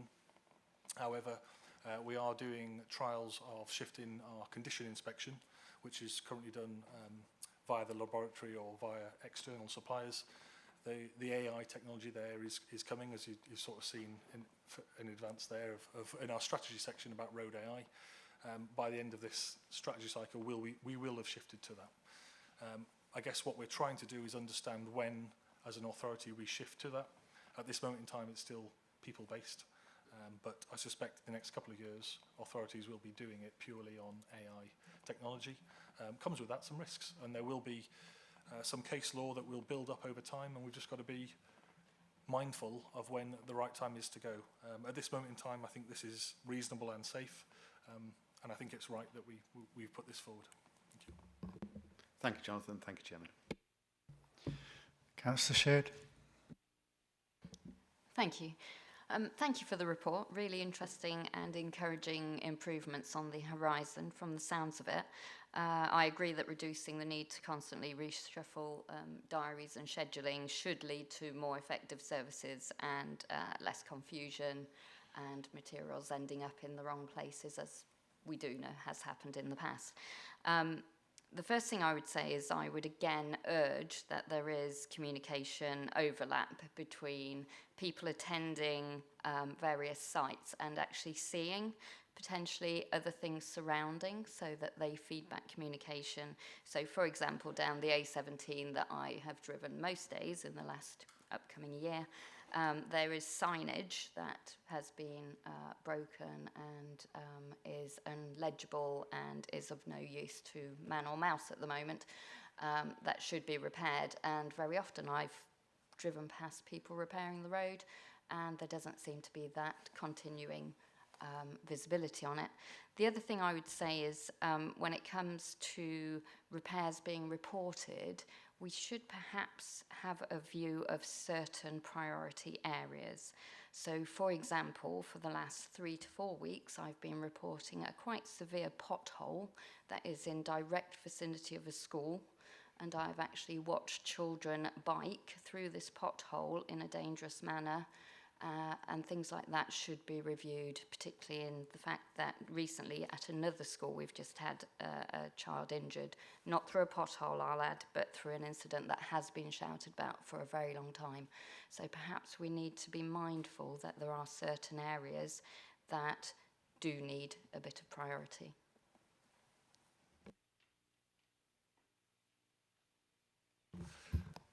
This might be a two-part answer, but in terms of the high amp, we have the ability, or officers have the ability, I'm looking over to Sean and Kyra who implement this service for us. In our high amp, on all of the response times, the officer on the ground will have the ability to either escalate or de-escalate. And in those examples, whether it's outside of school, they may deem that to be a greater risk and do something off the back of it. We have lots of data that our history of officers making those decisions, and we've always got outside of policy an emergency sort of intervention if we need to do that. So that's a 2-hour response that we have for safety critical sites where we think there's a risk of life. We can always take those opportunities and intervene where we need to. In terms of signage left on the site, we are currently, again, it's using AI to the best of our ability, that road AI software.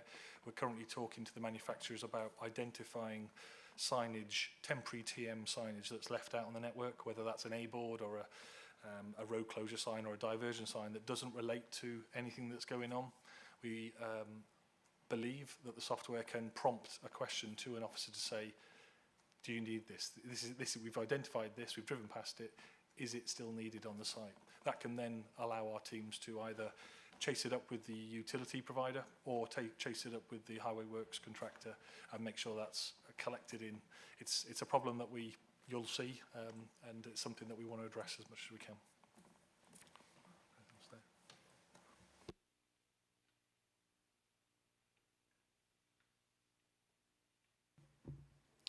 Councillor Davies. Thank you, Mr. Chairman. I have 3 questions and I'll do them individually to suit. Thank you. Firstly, what's the current carriageway maintenance backlog value, please? I'll probably have to take that away, that exact number. It'll be the difference between our gross replacement cost and the depreciated replacement cost. That they're both in the strategy document, and we're obviously looking at that degradation cycle every year when we start to allocate funds. The number will be significant, be guessing 750, 800 million in terms of to try and get all of our assets back up to a standard that is not requiring maintenance. But we can give some more information on that, maybe take that as an action. Yeah, thank you. casted to start relief the decision to reduce the amount of resurfacing, doesn't it? But my next question, I have to take issue, I'm afraid, colleagues. I do not agree that stretching out the response time is a good idea. I think moving to next day repair is a retrograde position. Lincolnshire County Council Highways has always aimed to be a leader, not a follower.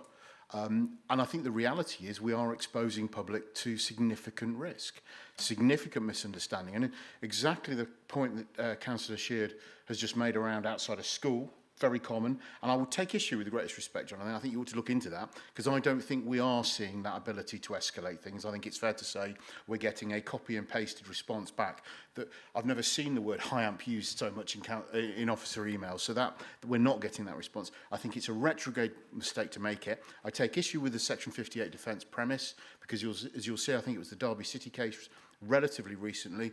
The judge there, in terms of case law, was bringing in kind of concepts of reasonableness, which may outweigh any policy decision. And I guess the legal advice you've had, assuming you have had legal advice, is that by doing what all your near neighbours do, that will somehow protect you. Well, I'm not convinced that that's the right thing. And I think the message it sends out to the people of Lincolnshire is entirely wrong. Should not be done.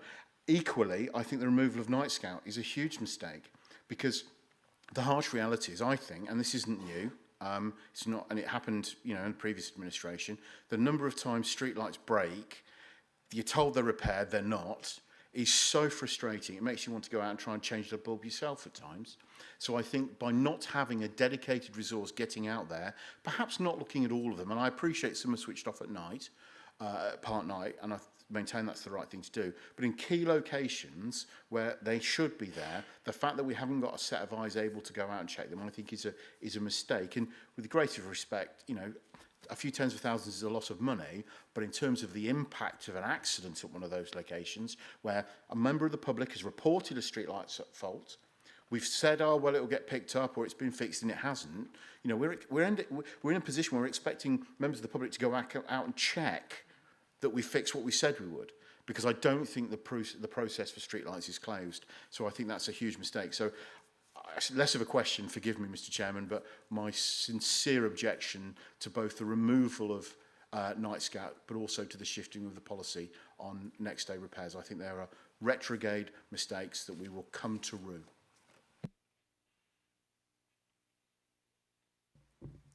Councillor Christopher. Thank you, Chair. I think the Night Scout thing, I mean, it makes sense in principle, but I've sort of had a look through the local transport plan 5 and whatever else, and it sort of suggests here that by 2030 the hope is that we can increase pedestrian and cycling journeys to 40%. And I suppose, harking back to the previous item where I was highlighting these flag pavers and whatever else, I mean, those locations where there's this increased risk, it doesn't feel like it's helping those communities in the night time where it will double that risk, if not triple it. And I just wonder whether this is weakening our Section 58 defence if we're taking away these Night Scouts and other things as well. It's quite a... I can sort of understand it in sort of certain rural locations, perhaps, whatever else. But again, if I'm looking at this as a city-centric councillor, it does seem to suggest that we're taking action that might actually limit the public's ability to utilise those pavements and meet our own planned outlines there. So are we confident that this isn't weakening our Section 58 defence if we take away the Night Scouts and all we're not putting into these repairs on that basis? Happy to attempt that one. In terms of the background of, I guess, why it was put forward as a potential efficiency, the Night Scout itself has less and less opportunity now that we're part night lighting to make and observe lamps that are out, fundamentally. What we're finding in the summer months, we've probably got a 2 or 3 hour window of the Night Scout working, and it is one person. Just to give you some context of the scale of this, this efficiency, it's not tens of people or, it's not teams of people reviewing light lamps that are out. What we found over time, as Claire outlined with Fix My Street, the vast majority, unless somebody has it, I can't recall the percentage. I'd have thought something like 70-80% now is Fix My Street as opposed to a Night Scout. We're finding less and less opportunity for that Night Scout to identify as the first person that this lamp is out. So the shift we feel is the right one to make. In terms of claims, for lighting alone, we don't have a duty to light. So there'll be less in terms of a risk in terms of repudiation like there is for the carriageway potholes. And that's ultimately where we've got to as a service, saying, when we look at other authorities, a lot of services don't have a Night Scout. It's not in their sort of armoury of a solution. And even just to highlight the point further, the Night Scout's currently been off sick for a number of months. The service carries on, sort of thing. Whilst it's a policy statement that we've made here, we think it's the right thing to do in terms of going to this next step. Sorry, just to add as well, the final point. In terms of those claims, I guess I ultimately, as an officer, cannot answer that. We'll explore that when and if we get a claim. If it goes to court ever, that would be ultimately where it gets repudiated or not. My gut feeling is that this wouldn't be a contentious issue, as street lighting is in terms of a duty to maintain or duty to light. Sorry, Chair, can I just come back on that briefly? Is that okay? And with regards to comms then, so obviously if we're saying that we're going to be more reliant on the public reporting these issues essentially through Fix My Street, and I think it's come up a couple of times here, and certainly at Community Safety in the past, that we're very aware that 10% of people don't have access to the internet, but also I think I raised at Community Safety recently, there's potentially sort of, I think it's 18 to 25% who don't have the digital skills to report on these systems. If the decision's going to be that now it's down to the public to report a street lamp that's out, I have a couple of issues with that. Firstly, a lot of the street lights are out after midnight anyway, so you wouldn't necessarily know if you. And again, in Lincoln, you've got this nighttime economy. There'll be a lot of people that are travelling in the dark as they set off, and maybe won't be able to pick up on that. Is there going to be any increased comms around this to sort of assist the public in helping us by reporting these and making sure that it's clear to them? Because there's nothing more frustrating than a member of the public coming to us and sort of saying, oh, this street lamp's out. And, of course, we try and guide them in the right way, but it'd be really helpful, I think, if the media and comms team were supporting that move, if that's the route that we're deciding to take. Happy to take that away in terms of how we could communicate in relation to this Night Scout change. I guess it's, given the volumes that we've identified, it's not going to be a huge shift, but in terms of options available to the member of the public that isn't either on Fix My Street, they can call in the customer service centre as they always have been. So we'd be encouraging them to take that route. And there's also the discussion or policy looking at in terms of parishes or districts looking at turning lights back on as well. That option is always available if and when people want to take that route.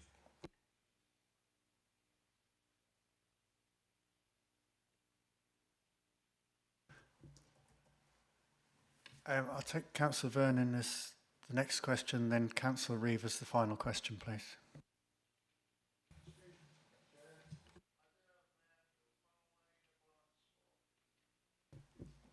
You are, Councillor Clark, and we'll take your question as well. Thank you. Thank you, Chairman. I'm concerned about this. I know sort of where you're considering there are improvements, but I don't really believe this is improving outcomes for residents of Lincolnshire. We talked a lot about perception in the last report, and I'm concerned that this document is going to do damage to the public's perception of what we are doing. The 2 points in particular that I'd like to raise are about the safety fences under structures on page 256. I think it's 256 or 254. Sorry. Yes, 254. So at the moment, we obviously have 24 hours to do that. And again, we're moving it until the end of the next calendar day. That is quite a long time if something is reported first thing in the morning for a safety fence where it categorically says that they should be maintained to be sufficient sound structural conditions to serve their purpose. That is potentially another day that is not being repaired. And the other point which has come up obviously previously is the street lighting, but in particular, I'd like to ask why on page 256, I'm on different pages, sorry. On the column which is under street lighting, page number 8889, defects requiring repair or report within 22 hours of the contractor's receipt of an instruction, we're actually moving there from 22 hours to the end of the next calendar day. And the section above, where we're talking about where live columns or voltage may be exposed or cause a column to become live, again, we're going to a 10-day response time. So I'd like to ask some clarification on those, please. Thank you. Yeah, happy to look at those two. I think we've probably got to take them offline. I suspect, just talking around what those timescales mean. Within our contract with Balfour Beatty, we have a 22-hour response time, so that was the contractor time available for them to respond to that defect. They're normally aligning, a 22-hour response would normally align to a 24-hour policy timescale. A 10-day timescale, they're used within the contract for something like a lamp on or off, a day burner or a lamp off. Our timescales for them are typically 10 days in terms of response time to correct that defect. Just to come back really quickly, even if wires are exposed, because we all sort of know wires being exposed does take it to the next level, I feel. Yeah, I would agree. Well, I'll take that one offline. I'll check which part of the document you're referring to there and look at it. In terms of safety critical stuff, that would be a 2-hour response from our sort of office time. So yeah, happy to look at that one and see what's gone wrong. Councillor Clark and then Councillor Reeve. Thank you, Chair. My question comment is on more or less lining up what I said last time on the last item. Under 1.71, lead local flood authority. I've known organisations, I've known local councils that hide behind that and say that, well, the Lincolnshire County Council's the lead authority, they can deal with flooding.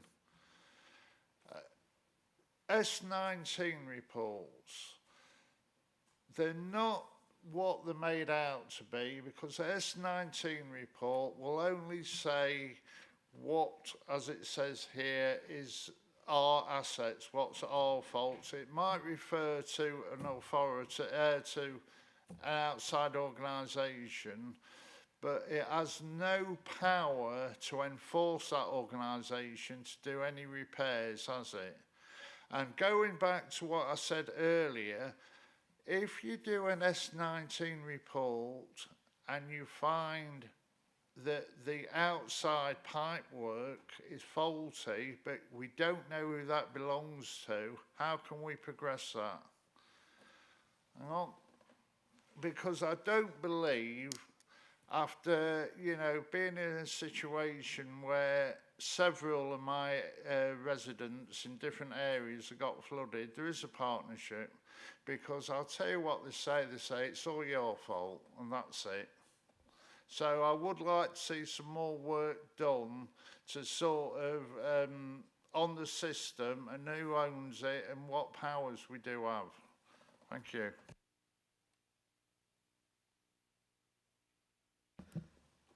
Hi, Councillor Clark. Thank you for that. Hello. Yeah, although not directly within my remit, I work quite closely with the Floods and Water team. And they are responsible for administrating that lead local flood authority role. You're absolutely right, they don't have any enforcement powers, but the work that they do involves investigating drainage issues, understanding who has a responsibility to resolve that drainage issue, and then making recommendations. But that does not include enforcement. The actual implementation of those recommendations is dependent on the resource or the priorities of the organisation specifically.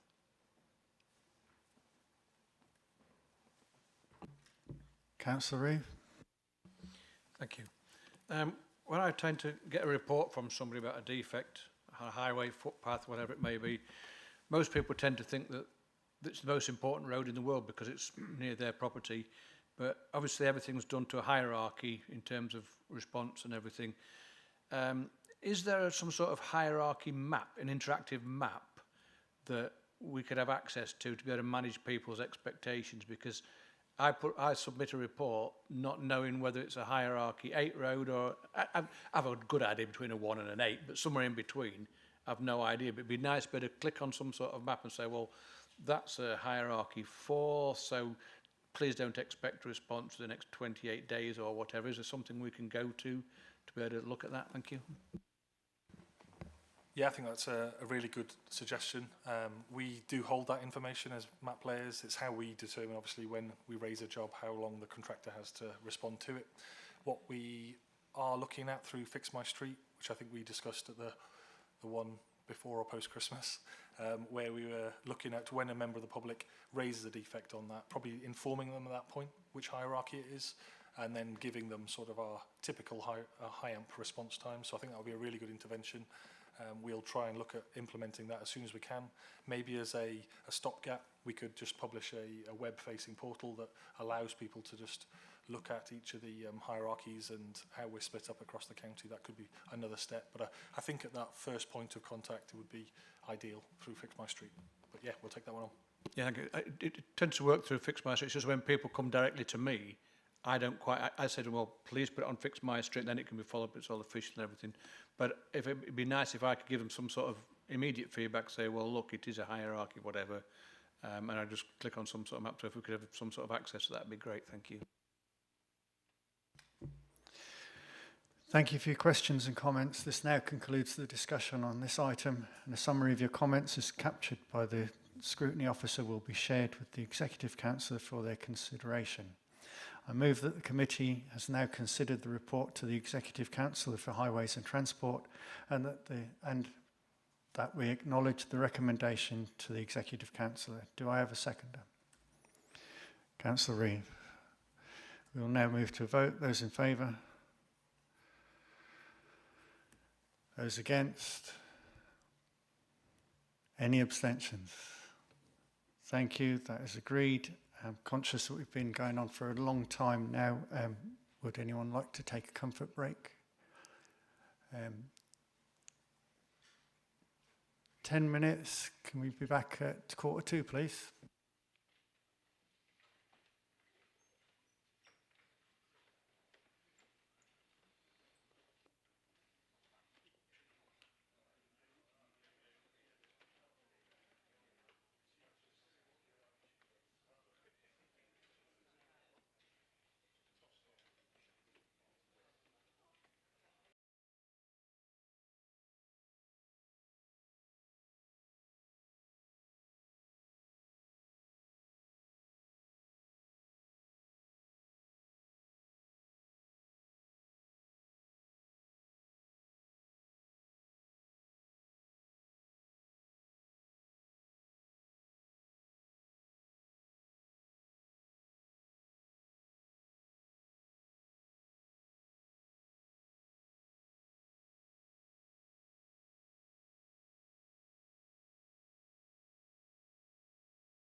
Thank you, everyone.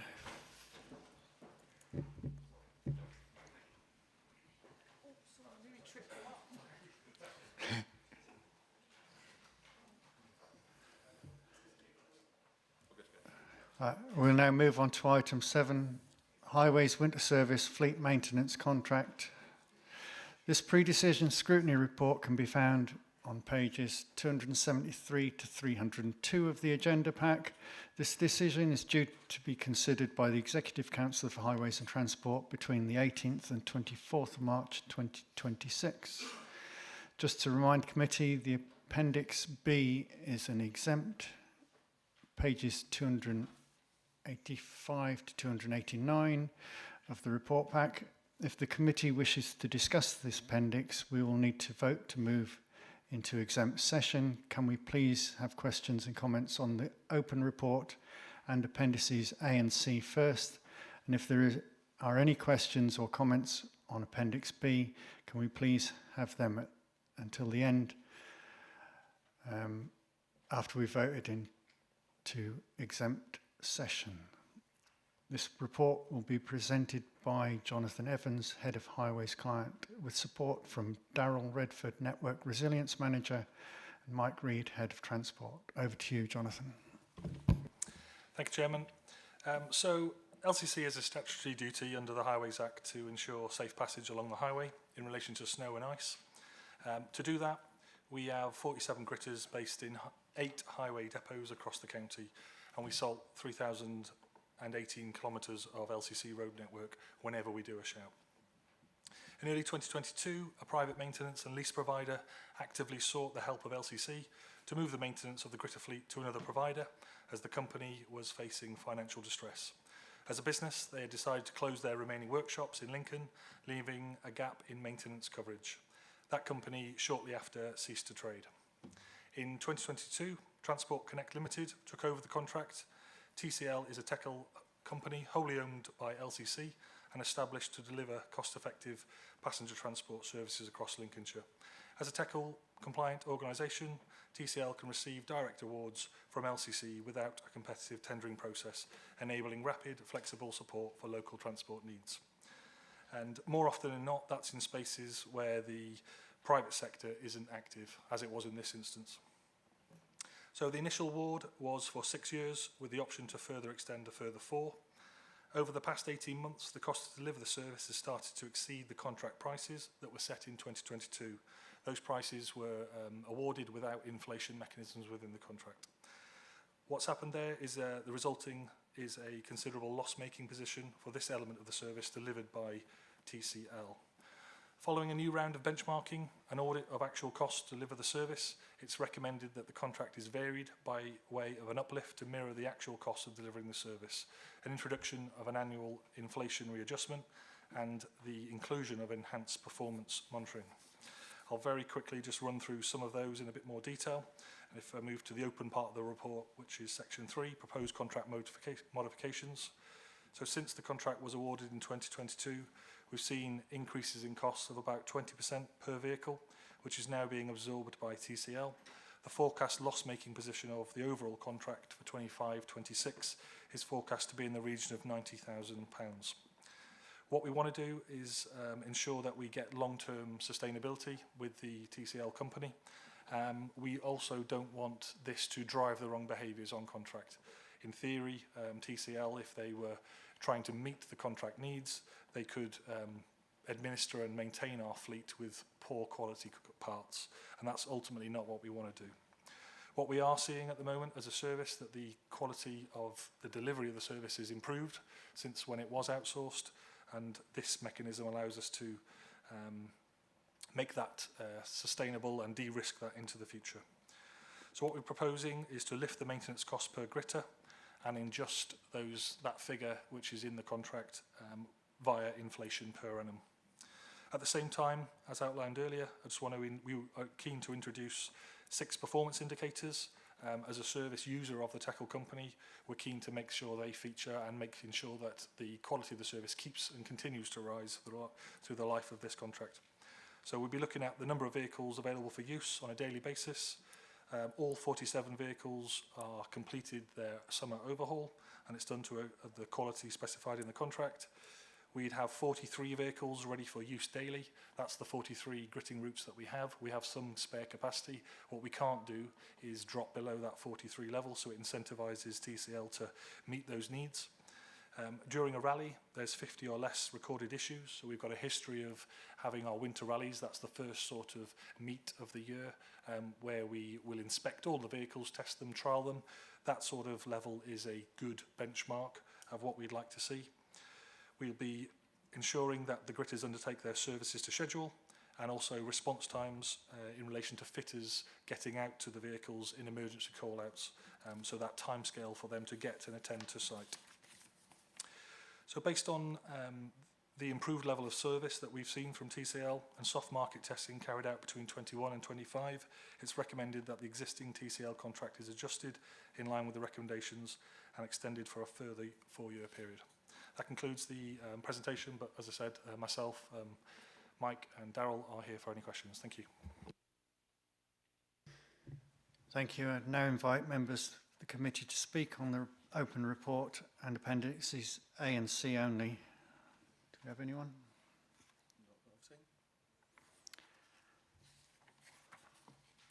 Excellent. I get to turn lots of pages, so this is no questions or comments. This now concludes the discussion of this item.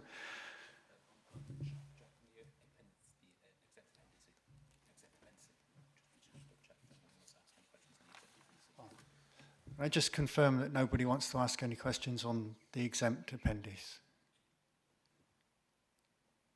No, thank you. In that case, I move the committee has considered the report to the Executive Council for Highways and Transport, and that we acknowledge the recommendations to the Executive Councillor. Do I have a seconder, please? Councillor Edgar Zagorski. Those in favour?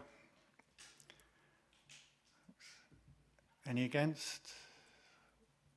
Thank you, that is agreed. Moving on to item 8. Delegation of transport functions from the Greater Lincolnshire Combined County Authority and completion of the Section 101 agreement. This pre-decision scrutiny report can be found on pages 303 to 312 of the agenda pack. This decision is due to be considered by the Executive Council of Highways and Transport between the 23rd and 30th of March 2026.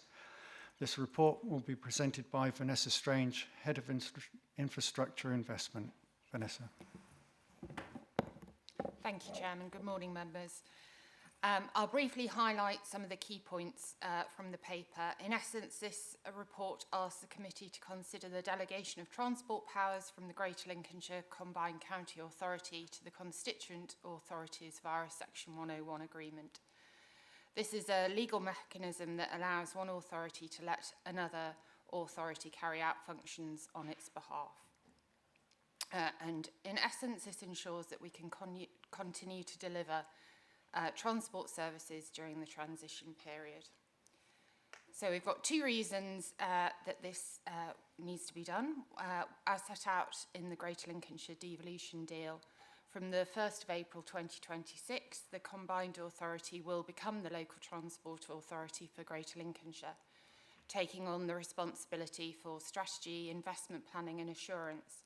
However, the operational capacity and expertise required to deliver day-to-day services currently sits within the 3 constituent authorities. The Combined Authority is not currently resourced to take on these delivery functions. The proposed delegation of powers will therefore ensure that services continue to be delivered as usual and ensure continuity for residents and businesses. From April 2026, for a minimum of 12 months, the 3 constituent authorities will continue to deliver transport schemes, operations and maintenance, including public transport. And importantly, we will continue to work on the inter-authority agreement, the IAA, which will set out the detail around elements of transport delivery. At its heart, service continuity is the driver for this proposal in front of us today. Delegation maintains stability for staff, clarity for residents and continuity for contracted services while all parties prepare for the future. Very happy to take any questions, Chairman. Councillor Davies. Thank you, Mr. Chairman. I'm not sure we can endorse this position at the moment. While I completely understand the direction of travel, I just don't think there's enough detail in here. You know, this, with the greatest respect to everybody, this isn't a shock. This isn't something that's sprung out of nowhere. And to not even have a draft Section 101 agreement, I think it means I don't know what we're agreeing to. There are so many questions. What stays, what comes, who holds the risk, who holds the financial liability, even for the interim period. I think we'd need to see more detail before we could endorse or even have an opinion on this, frankly.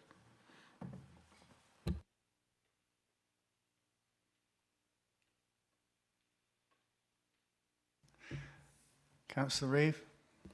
Thank you. I guess because the Greater Lincolnshire Authority includes North and North East Lincolnshire, is the same agreement being sought with those areas as well? Thank you. Yes, that's correct, Councillor.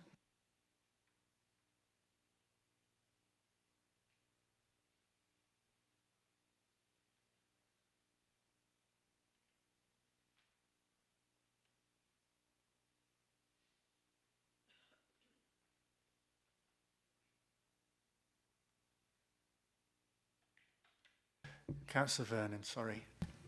Absolutely no problem at all. Thank you, Chairman. I note Richard, Councillor Davis's points and completely agree with him, but I'd also sort of just like to point out the open-endedness of the agreement seems wrong as well, and that sort of we're asked to commit for a minimum period of 12 months commencing 1st of April 2026. Are we able to put a maximum period in it, or will it automatically disappear if and when LGR takes place? I think there's too many unanswered questions here, and I'm concerned that there's a total lack of detail on something that we're expected to agree to for something that is supposed to start on the 1st of April, which is 2 weeks' time. It just seems a very odd position to be in.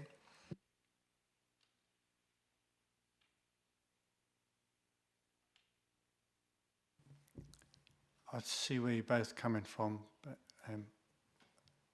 the decision has to be made by the 1st of April. And can I just take, there's a few other speakers, we'll take the other speakers and then I'll have a bit of a discussion if that's okay. Councillor Christopher. Thank you, Chair. Sorry, I'm just trying to find my spot here on this. So it doesn't appear like there's any way of really benchmarking this work. So if this is sort of put back to us, because it's going direct to a council, it's not like we have a market out there. And I appreciate that it's exempt from procurement rules, but from a transparency perspective, we have an obligation to make sure that money's being spent wisely and in the public interest. And there don't appear to be many examples of this nationally that you can sort of look at, so you can use those as a baseline to decide whether the public are getting good value for money for this. And again, it then adds this additional complexity. Is that our responsibility, or is that the GLCCA? And I'm inclined, I hadn't really thought about it from the way that Councillor Davies had raised there, but I think he's right. There isn't really enough here for us to really make a decision as to whether this feels right or wrong at the moment. So I would be inclined to agree and say that actually we probably need a lot more data to get our heads around this.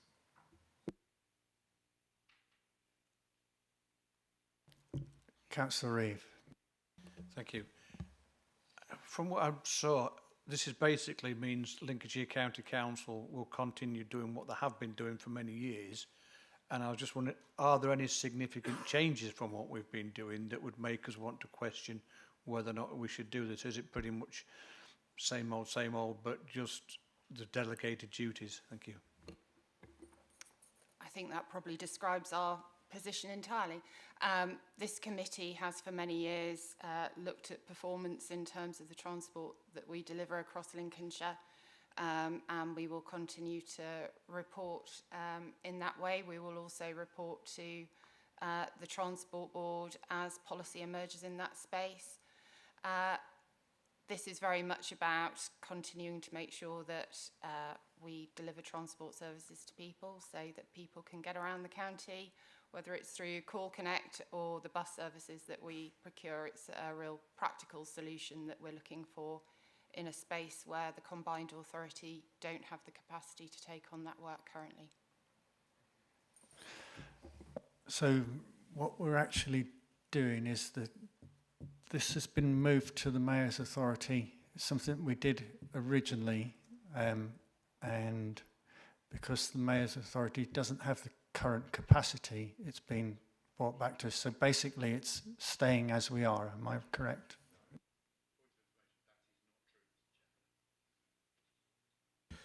Sorry, in line with the legislation and the statutory instruments that went through Parliament, that is not the case. With greatest respect, Vanessa, the risk and liability does move as of the 1st of April. There's a whole question mark as to whether or not that can be just simply devolved back down. Who owns the risk? Who owns the liability? The money, the funding. There's so many questions here. It is not the case that we carry on as normal because we cease to be the Highways Authority in that sense, or certainly the Transport Board.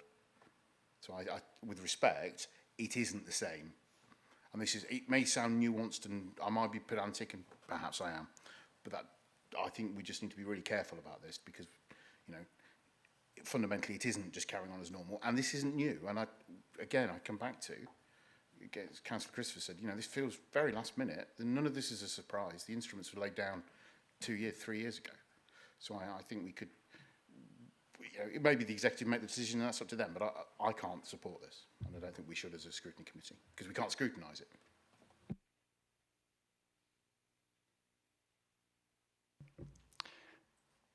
Just give me a couple of minutes because obviously I'm new to this and I'd like to have a bit of a discussion. Thank you.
Thank you all for your patience. I'm going to put a proposal to you.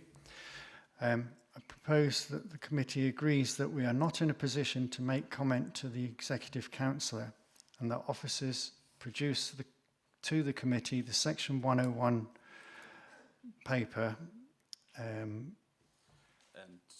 before the deadline. Prior to the deadline to allow councillors to put their questions direct to the Executive Councillor. You should note that the papers will be exempt. Do I have a seconder for that? Councillor? Sorry, I mean, that sounds very sensible. But why would they be exempt? Surely this is really in the public interest to know all of this detail. That's the legal advice that I've just been given, Councillor Davies. I'd like to understand that legal advice. There's no commercial liability here. It's taxpayers' money. I hate to agree with Councillor Christopher again, but that was a very clear point, wasn't it? Could I suggest, Chairman, that if I may, that we talk to legal teams who are actually proper legal people, and if we can share those more openly, we will, but we will be constrained by the lawyers on this one. But we'll take their advice. Are you happy with that, Councillor Davies? No, not really. Because I can't. I know I really am being pedantic now, but I can't endorse the statement that you just made, Mr. Chairman. I completely agree with the precedent, but the idea that we're accepting it's exempt, I don't accept it's exempt. I can't see any reason why it would be, other than to, dare I say, save people's blushes, which isn't really our job here. So if we was to change it to subject to proper legal advice as to whether it was required to be exempt. Okay. Are you happy to second that then, Councillor Davies?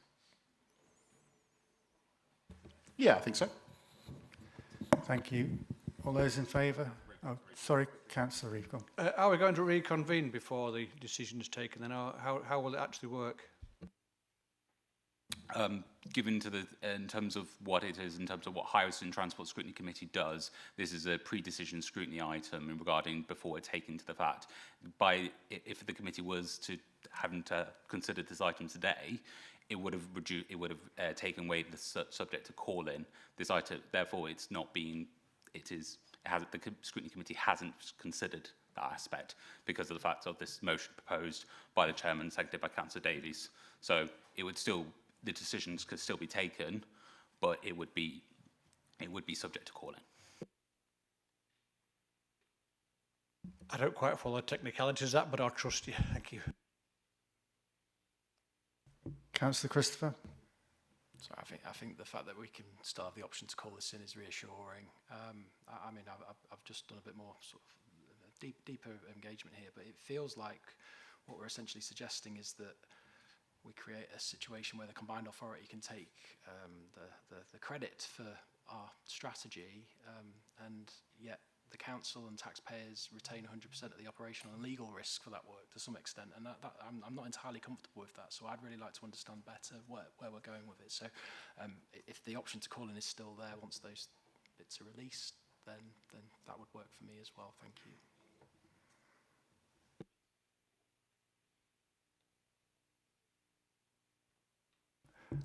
Okay, can we go to the vote then, please? Those in favour of the proposal as seconded by Councillor Davies.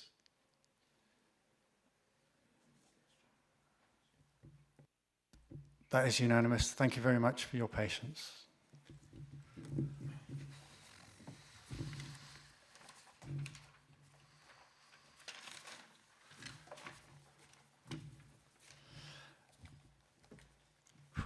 So now we can move on to item 9. Highways Performance Report, Year 6, Quarter 3, 1st of October to the 31st of December 2025.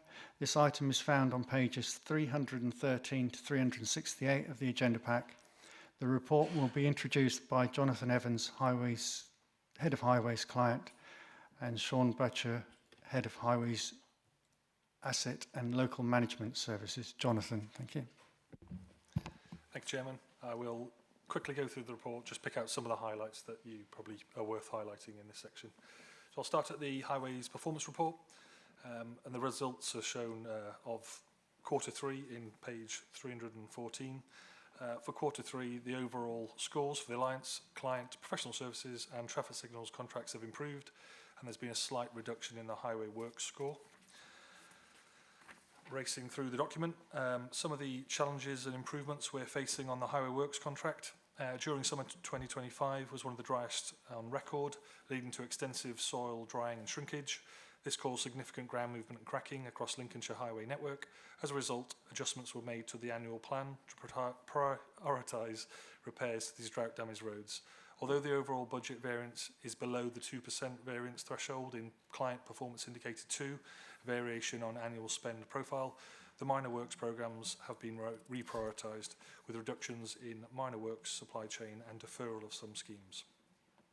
In contrast to the weather experienced during the summer months, the start of 2026 has also been a challenging period for the reactive service, as the road network has deteriorated following a cold spell at the start of January, followed by prolonged rain. During this period, the work basket for reactive jobs has increased dramatically, creating the need to bring in additional resource onto the contract. To help tackle this, operational gangs have been increased from 20 prior to Christmas to a current figure at the time of drafting this report of 43 gangs. The data and performance relating to this will be presented in Q4 performance report. We'll move now on to the COLAS challenges and improvements. Mobilisation is underway for the new traffic signals maintenance contract with SWARCO, which is to begin from the 1st of April, and demobilisation is progressing with COLAS. It's likely that all of the existing COLAS staff will 2P to the new contractor, so there will be continuity of personnel going forward. I'd like to take this opportunity to thank COLAS for their work with us for the past 6 years and the way they've approached the handover to SWARCO. It's been really appreciated. Another positive that was mentioned in the strategy, the rollout of our new traffic control system has begun, starting with 2 regions in Lincoln. The new Fusion system will take over from Scoot. The performance of the new system will be closely monitored and with a before and after study to assess the impact on the system has made.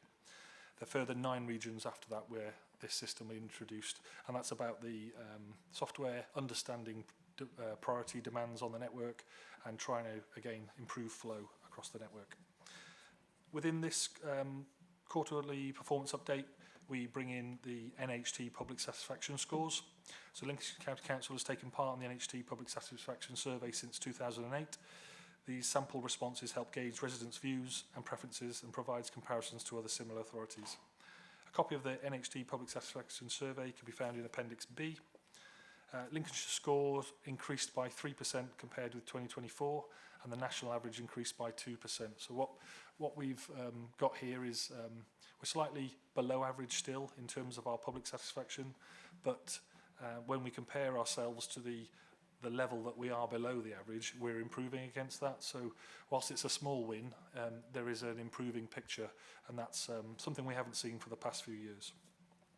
In addition to the raw NHT data, LCC reports this as a corporate performance level indicator. And then within this document, we've got some charts. So the charts show the rank achieved in each of the NHT categories, expressed as a percentage, with 100% being the perfect score. The reason why we report this in the way we do is because the number of authorities taking part in the survey changes each year. So it's trying to give a consistent measure of, so that we can look back on previous years and see ultimately if we're going up or down the ranks. Overall, Lincolnshire Highway Service ranking has improved, following from 65th to 54th place, which is expressed below as a 52% within the documents. You'll see there each of the charts with orange, just break it out further. So the largest sort of half pie chart is for the overall public satisfaction, but then we break it down into highway maintenance, road safety, walking and cycling, tackling congestion, public transport, accessibility and communications. Happy to take questions on them after. So in summary, performance reported for Q3 shows an improvement in 4 of the 5 reporting areas. Individual areas of low performance are being investigated and addressed where necessary, in addition to specific performance indicators. The service continues to pursue further initiatives to tackle areas of low performance and is consistently striving to implement value for money savings across the service. The combined budget figure for the LCC Highway Service is anticipated to be 119 million for 26-27. The level of funding is anticipated to be able to implement the new strategy outlined earlier in this meeting. That concludes the quick update. Happy to take any questions. Thank you. Thank you. I'd like to invite members to comment on this. We have Councillor Sneath and Councillor Vernon. Thank you, Chairman. I must say the volume of potholes and minor work activity delivered this quarter is impressive, especially during challenging winter conditions. It is also encouraging to see the strong progress despite inflation and weather pressures. Can I ask, the number of gangs has increased significantly. Can officers outline how this has impacted on turnaround times? And also, the work on drought-affected routes is rising, with many of them both being in my district and county wards. Will the next quarter report include a published priority list for all members? Thank you. Yeah, so in terms of the gangs on contract, we've increased this work basket, the demand here, relative to what our officers and members of the public are identifying. We issue them to our contractor, Balfour Beatty. They are responsible ultimately for the volume of gangs on contract. What we try and do is obviously intervene with each of those defects within our HIAMP policy times that we just ran through at the start of this meeting. And that's our sort of measure of success ultimately. At this moment in time, like all authorities across the UK, we're seeing this sort of spike following that cold spell and then prolonged wet weather. We've seen water tables rise and we've seen our roads deteriorate quicker than we'd have liked to. But we are dealing with them as quick as we can. We're trying to do them in the best way we can in terms of efficiency, and we're trying to make sure they're saw cut wherever possible. It's always an area to go out more. We'll be making sure that we now manage down this work basket over the next few months by keeping get those gangs on contract ultimately, making sure that we get set for the summer period and before we go again in winter. What we're trying to do, as outlined in some of the strategy in the HIAMP discussion, is allocate additional resource for the 4 million. We're trying to do that preventative maintenance bit to try and slow down this spike that we see. That's ultimately where us as highway officers want to be. We don't want to be reacting. We want to be planned maintenance and preventative. That's ultimately our priority. In terms of drought damage, we obviously saw a lot of, again, degradation on our generally fens areas of the county. A couple of months ago, I showed up that graph of what we consider as drought damage or drought susceptible areas. Those areas have degraded quicker than we would have expected, where the teams have intervened with those on a safety basis, or whether they've been made safe. On some of those locations, we've implemented a new programme of works, we've done a new scheme, brought that forward, and we've had to defer other works. The bit that I think you're looking for there is our published programmes going forward. So next year's programmes are available on our website. I will circulate that round the members just to make sure you see it. So that's a Power BI dashboard, map-based view where you can see all of our work schemes. Going forward, we are really keen to make sure that we've got our pipeline of works thereafter published as well. We've done that on the website. What we're getting to now, as our sort of data and confidence grows, we can draw out our length of a network scheme exactly. At the moment, it's just a point on a map. So a member of the public and yourselves probably don't know exactly the extent of it. Hopefully this year we'll be able to get to a position where we're publishing that drawn out scheme length. And that's the sort of communication link that I think we was commented on earlier. Hopefully that covers the questions. Thank you, Jonathan. And my residents of Holbeach will be very happy to hear that. Thank you, Chairman. Councillor Vernon. Thank you very much, Chairman. I've got a few points and I've got the correct page numbers this time. You'll be delighted to hear, so we'll be able to plough on. On page 316, you talk about the Pothole Pro needing to have a height restrictor fitted. I'd like to ask 2 questions. The first being, have there been any clashes with overhead cables or anything that resulted in that? And the second, was there any extra cost for that coming together and being implemented on there? I'd like to ask why the productivity of the Pothole Pro was so low in December, looking at 57 metres, 57 versus 80 in November.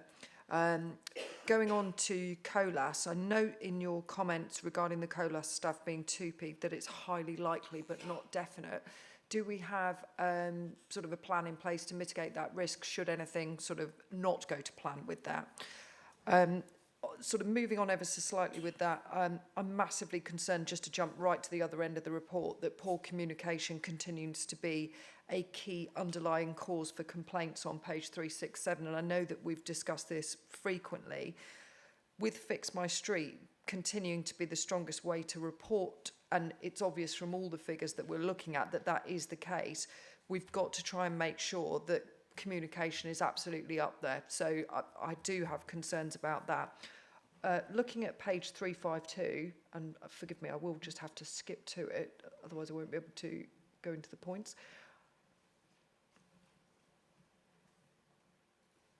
Sorry.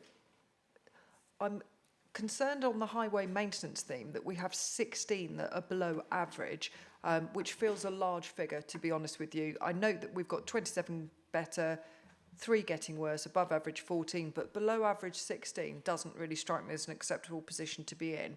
And I worry about the 3 getting worse, that we're literally looking at a situation here of managed decline, so to speak. My other point, we don't normally have the NHT report in the format it's in. It's a little more tricky to read, but I accept that may be a prescribed format, so I shan't complain too much about that. But yeah, those are my key points. Thank you very much, and I'd welcome responses, particularly regarding the Pothole Pro and communication. Thank you, Councillor Vernon. Maybe a mixed bag. I might ask Tom Gifford to help me on one of the questions.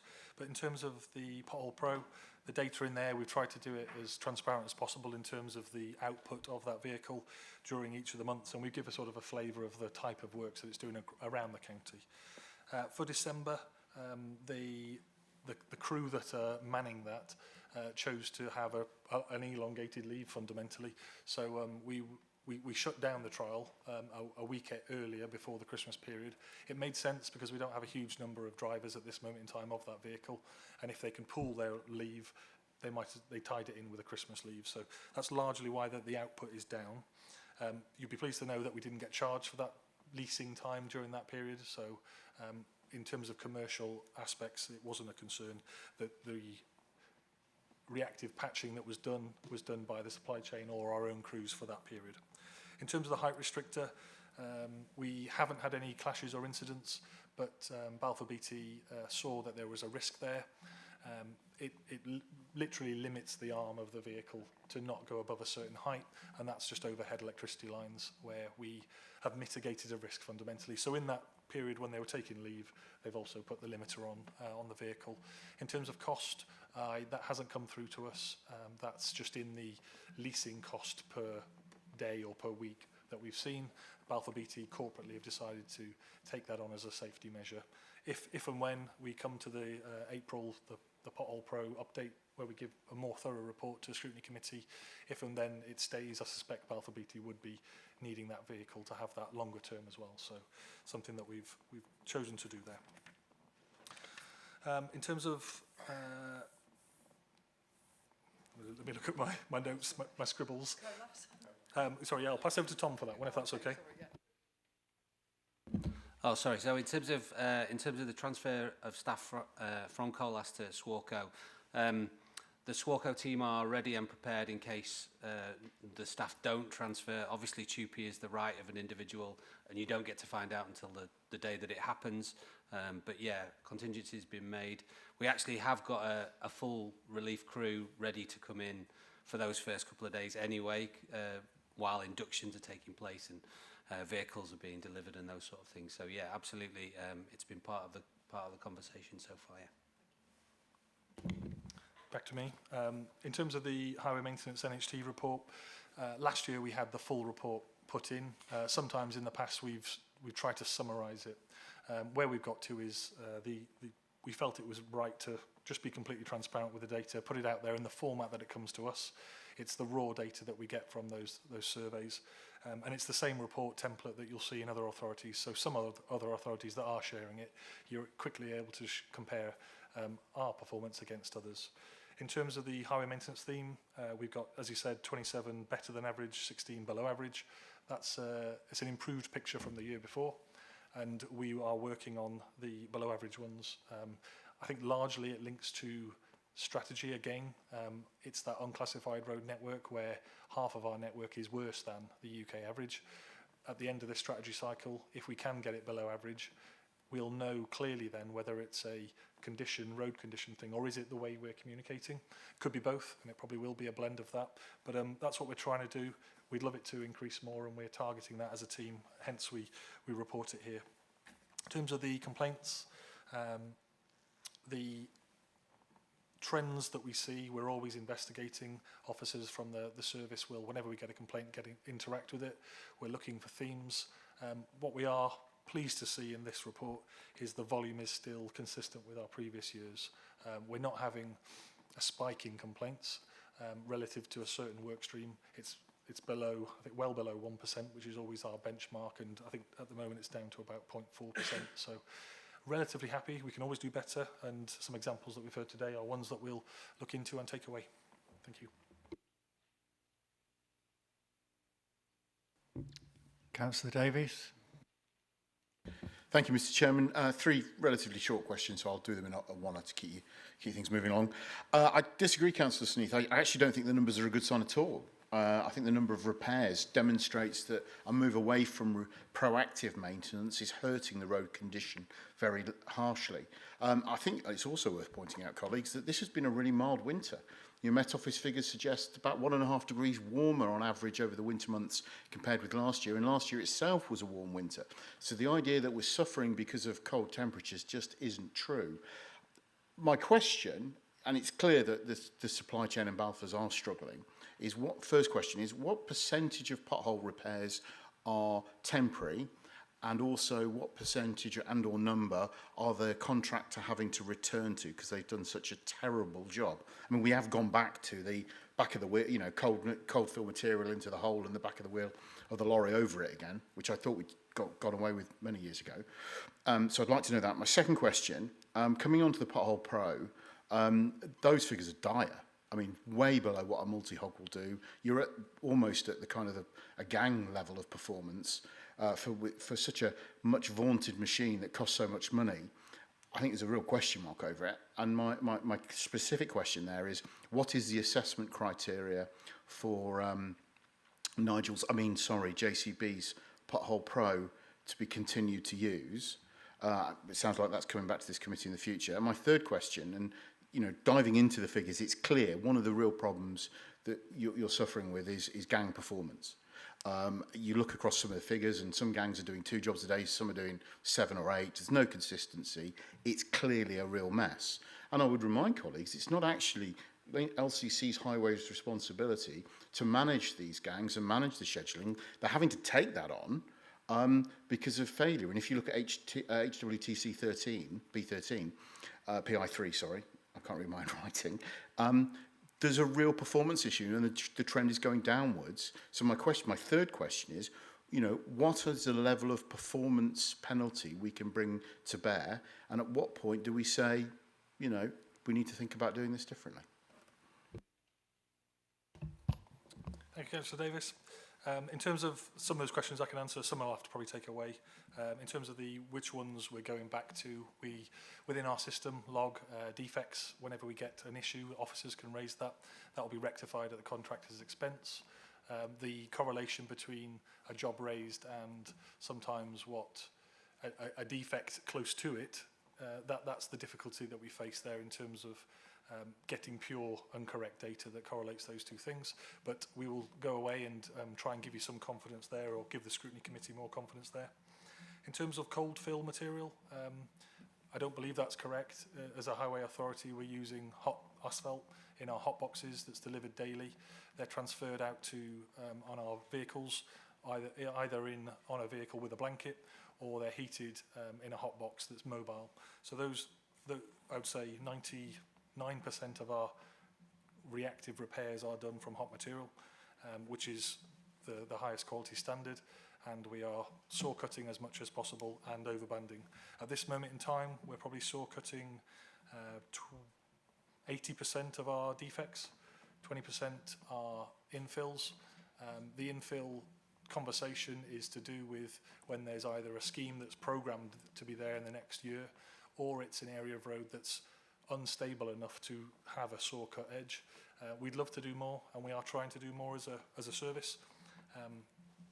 The final one, I think, was actually the final two ones are Pothole Pro. We're bringing that open report in April. I guess it's for the Scrutiny Committee to take a view of have we trialled it as well as we can.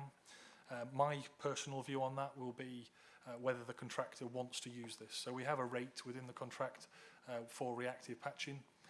Ideally, I wouldn't want to be in a position of us instructing them to do so. They will do it on their own terms relative to, is this vehicle working in comparison to stuff like a Bobcat skid steer. If it's commercially viable for them, they will take it. If it's not, then that's the difficulty where we'll get to in terms of that trial report. But we'll bring all the data we can, talk that through, and hopefully you can see that it's been done transparently. And then gang performance, we do monitor that closely. So of the 43 gangs that we've got at the moment, they're monitored in terms of gang numbers.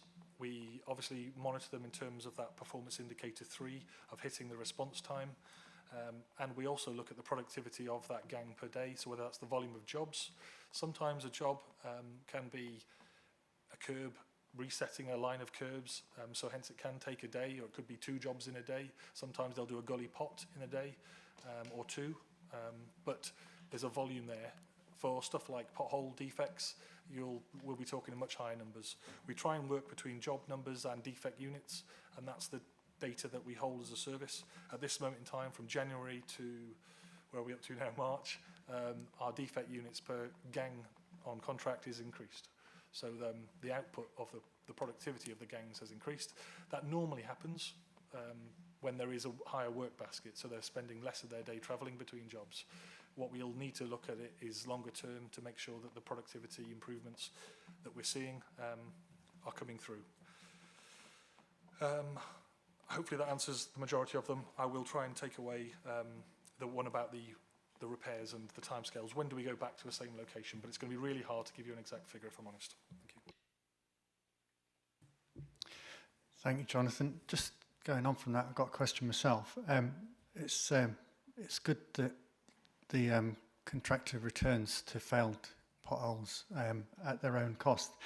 But is there any impact on the overall service delivery from that? And if there is there any mechanism for penalty on the contractor? Yeah, thanks, Chairman. In terms of the response of a defect, so our officers will notify them if the quality of the repair isn't correct. Balfour Beatty will also do that as well through their own quality standards. So ideally, the supervisor or somebody is checking in the background that the quality of work is correct. We'll notify that as a defect, and they will repair at their cost. The only impact that we'll see as a service is that more often than not, that is resource that's on contract. What we don't want to do is have high numbers of this. Whilst it sounds good that the contractor's paying for it, it sort of pulls resource onto other things. We want to get it right first time. That's where we want to be. And also, just to back up the link 2 questions, I didn't answer the part of Councillor Davis's ones about what's the penalty fundamentally. We have performance indicators that are in this contract. We have a thing called low service damages. If the performance threshold drops below a score, which is typically somewhere between 4 and 8, if they drop below that threshold, we implement a service improvement plan with them. So for that specific indicator, we'll ask for an improvement plan. If they don't rectify that within the quarter after, there are penalties of low service damages. They range from about 25,000 to 10,000 per annum, per quarter, sorry, and that's implemented then on an ongoing basis. So there are teeth in the contract, and there's also the performance of the measures that we talk about here influences a thing called pain and gain on the contract, to the tune potentially of 250,000 per annum for someone like Balfour Beatty. So it's important to them to get these right. So I don't think there's any mechanisms driving the wrong behaviour. Hopefully that answers the questions. Thank you. Councillor Clark. Thank you, Chair. Jonathan, as you mentioned the pothole probe, I see it's coming back and, you know, I did request it. I hope in that report you're going to prove value for money. The next question is on page 366. The highest volume of complaints this quarter relates to roads require repair, followed by pavements and flooding related to drains and gullies. These areas have historically generated high levels of customer dissatisfaction. If historically they keep being complained, why aren't they being dealt with? So the complaints report tries to look at, you know, exactly what's the volume that we've dealt with through the service, how we've responded to them. I guess my short answer to it is probably outlined and linked back to our strategy. We've identified that the carriageway can improve, and so can the drainage assets. We've, you know, made them a priority of this next phase. Having further funds to invest in it is likely to give us that tool. I think there's probably a point in time where we're likely to still get complaints regardless of, we'd love to have zero complaints, but I guess there's a point where their interaction with complaints, officer time-wise, it's going to become a challenge to keep and maintain that.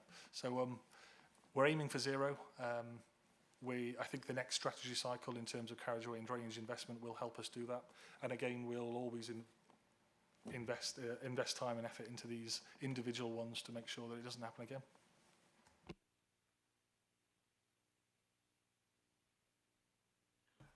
Councillor Christopher. Thank you, Chair. I think we all appreciate the hard work that the officers have done here, especially when it comes to protecting the council's budget from spurious claims and other things, I think, which all sort of factors in. I had a look at some of the national data around this, and it suggests that actually when it comes to how much we spend on legal knockbacks or defending our any claims coming forward, that we're actually one of the highest in the country for what that spend is what it's suggesting to me. And currently we're, I think there's a red, amber, green rating system that the DFT have as well, and we're currently amber. And I guess when you look at that, my understanding is as well that the 125 million incentive pot that's out there, that's reliant on us moving from amber to green. And I suppose that formulates the question then, how keen or how reassuring can the executive and officers be that we are going to meet that and we're not going to end up losing out on really vital funding to keep on top of this problem moving forward? Thank you, Councillor Christopher. In terms of the red, amber, green ratings that were issued in the summer by the Department of Transport, we've interacted with them about understanding of how and why they got to the measures they did. They had to unlock additional funding, so they felt as a department that they needed to have a measure in place. What I know since that announcement was that the transparency report and the criteria for assessment is likely to change going forward, which I'm pleased with. I think that the measures that were adopted are sort of maybe too simple for an authority the size of ours, and across the UK, the disparity between a rural authority and an urban centre, what they've tried to do through those 6 or 7 measures is come up with a system that correlates them. From the questions that I've seen have been drafted for the new red, amber, green transparency reports, it looks like it's more about preventative maintenance, asset management. Have you got a strategy? Have you got a plan in place? It's the sort of a lot of what we've discussed today, that's what they're looking at doing. So I'm really pleased, and it's about having a current one as well, that aligns to the public and members' aspirations over this next cycle. So it's really important that we get that in place. In terms of the performance on it, at this moment in time, it's not if you're an amber or a green, you get your funding.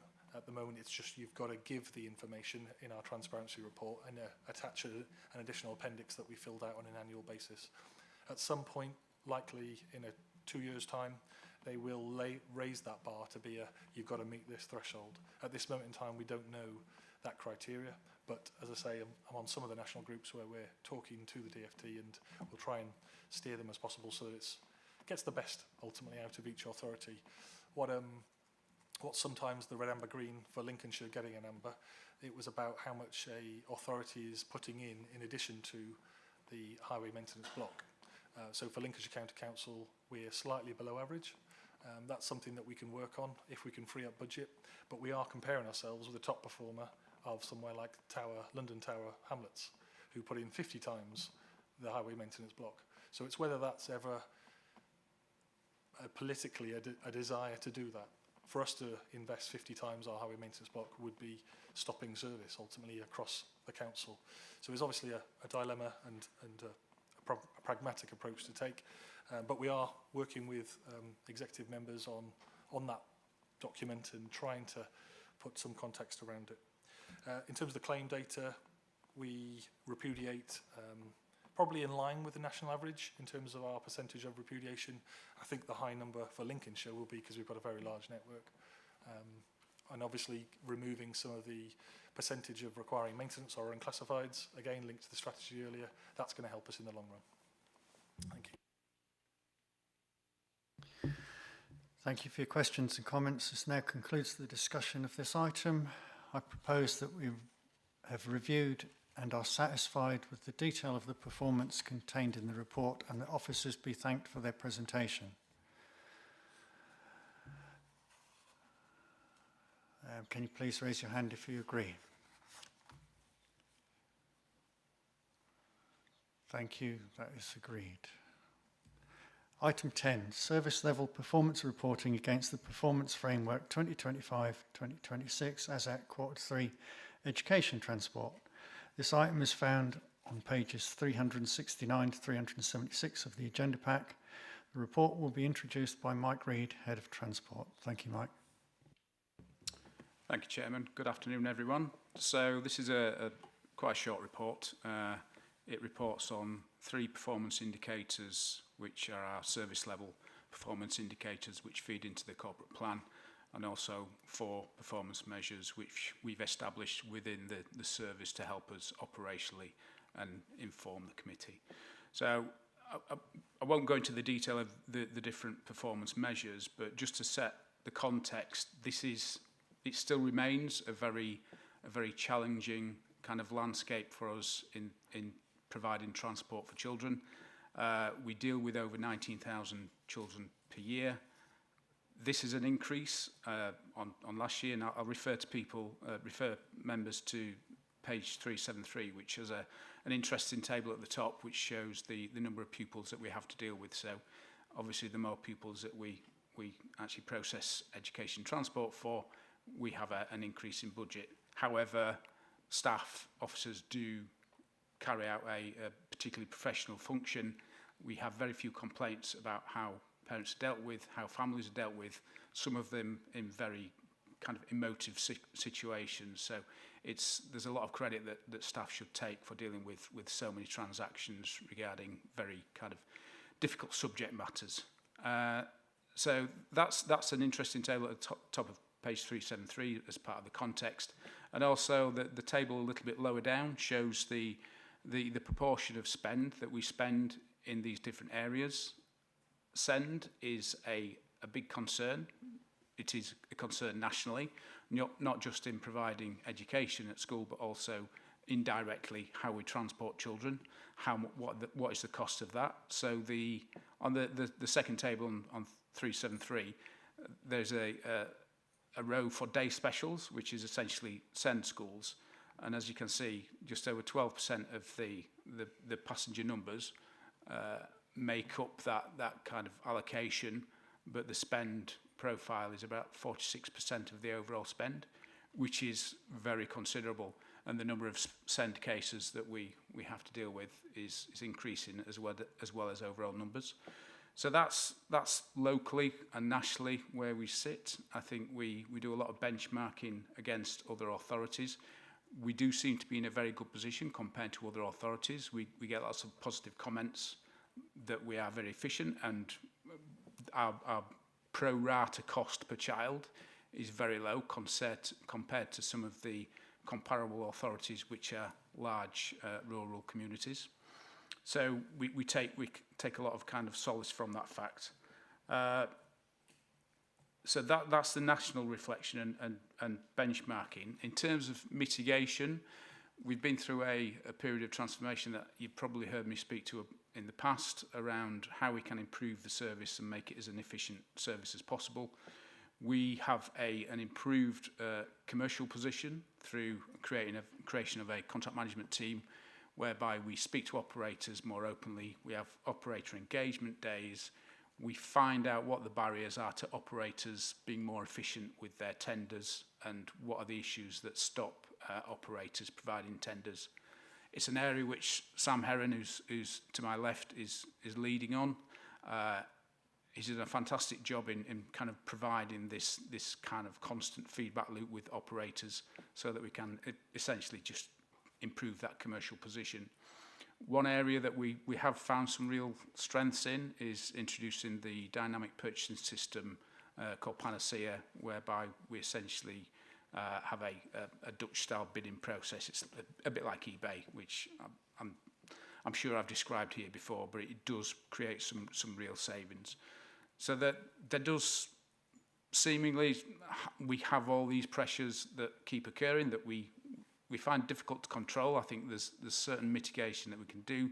However, the number of changes that we have on a monthly basis does distort our commercial position somewhat, in that within 1 month we might have between 300 or 400 changes that we have to then apply to the contracts that we have in place. So where we have children who move address, move schools, or they have different needs in terms of transport needs, provision, we have to essentially retender those contracts.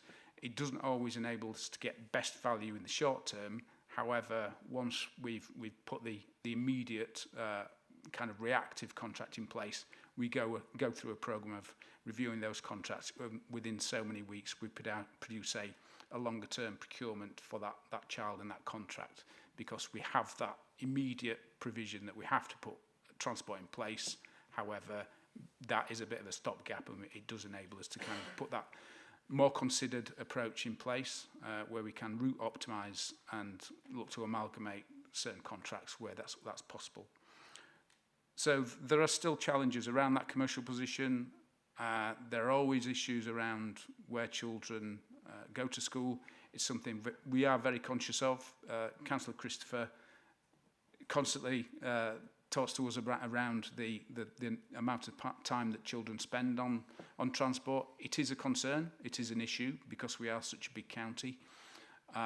And one thing that we're doing, which I think is an improvement, is talking to children's services a lot better, because we are at the downstream end of having to provide transport and commission that service when we are not as influential as we have been in the past.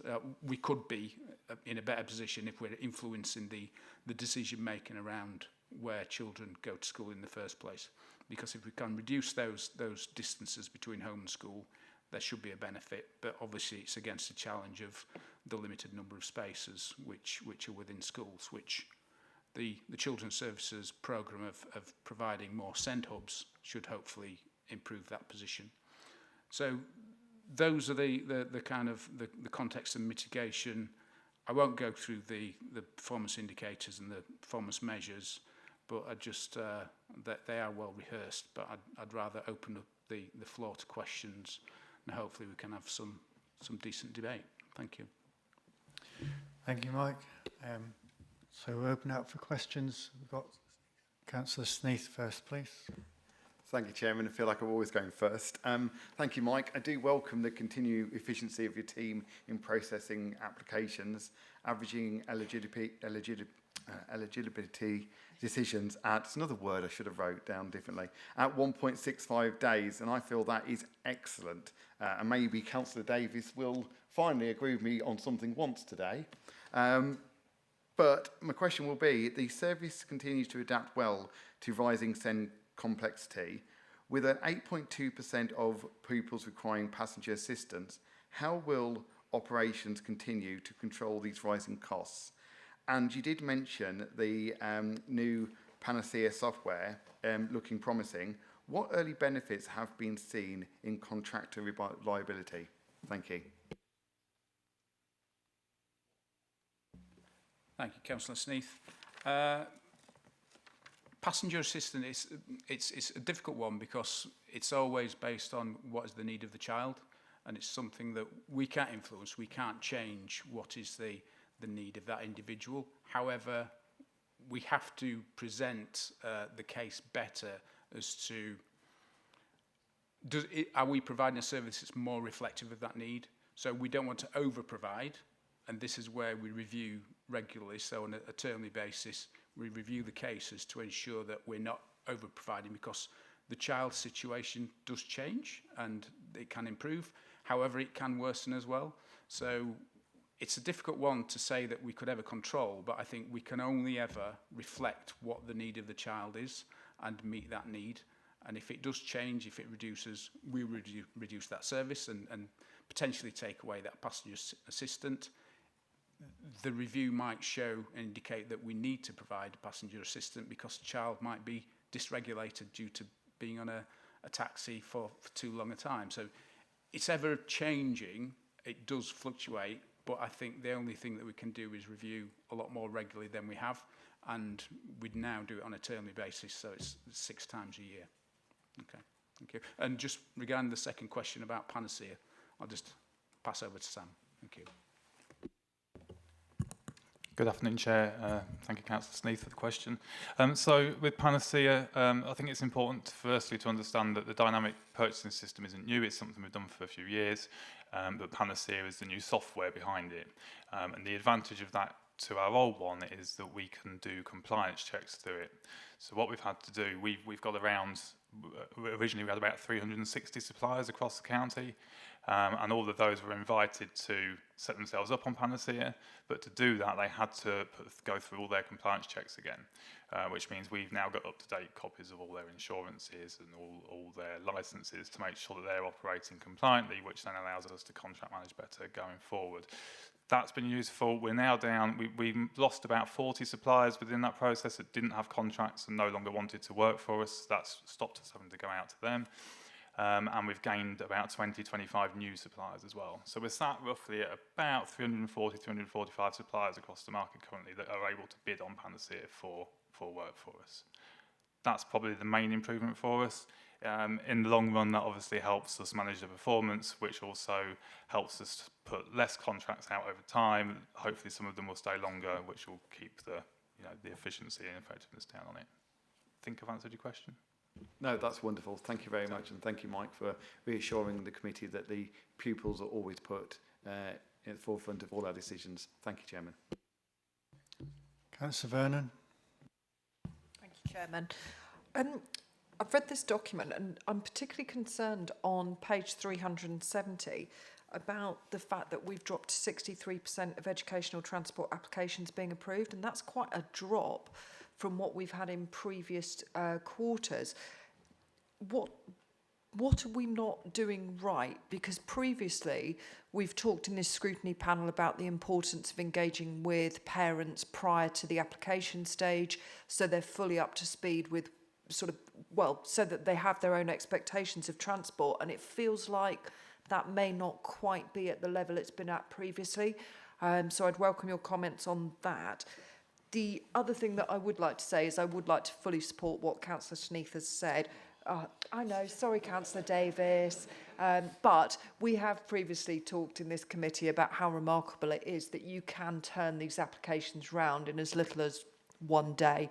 These are key decisions that do affect children going to school, so I wholeheartedly support the comments on how good that is. But I would, welcome some further information on the drop in applications approved. Thank you.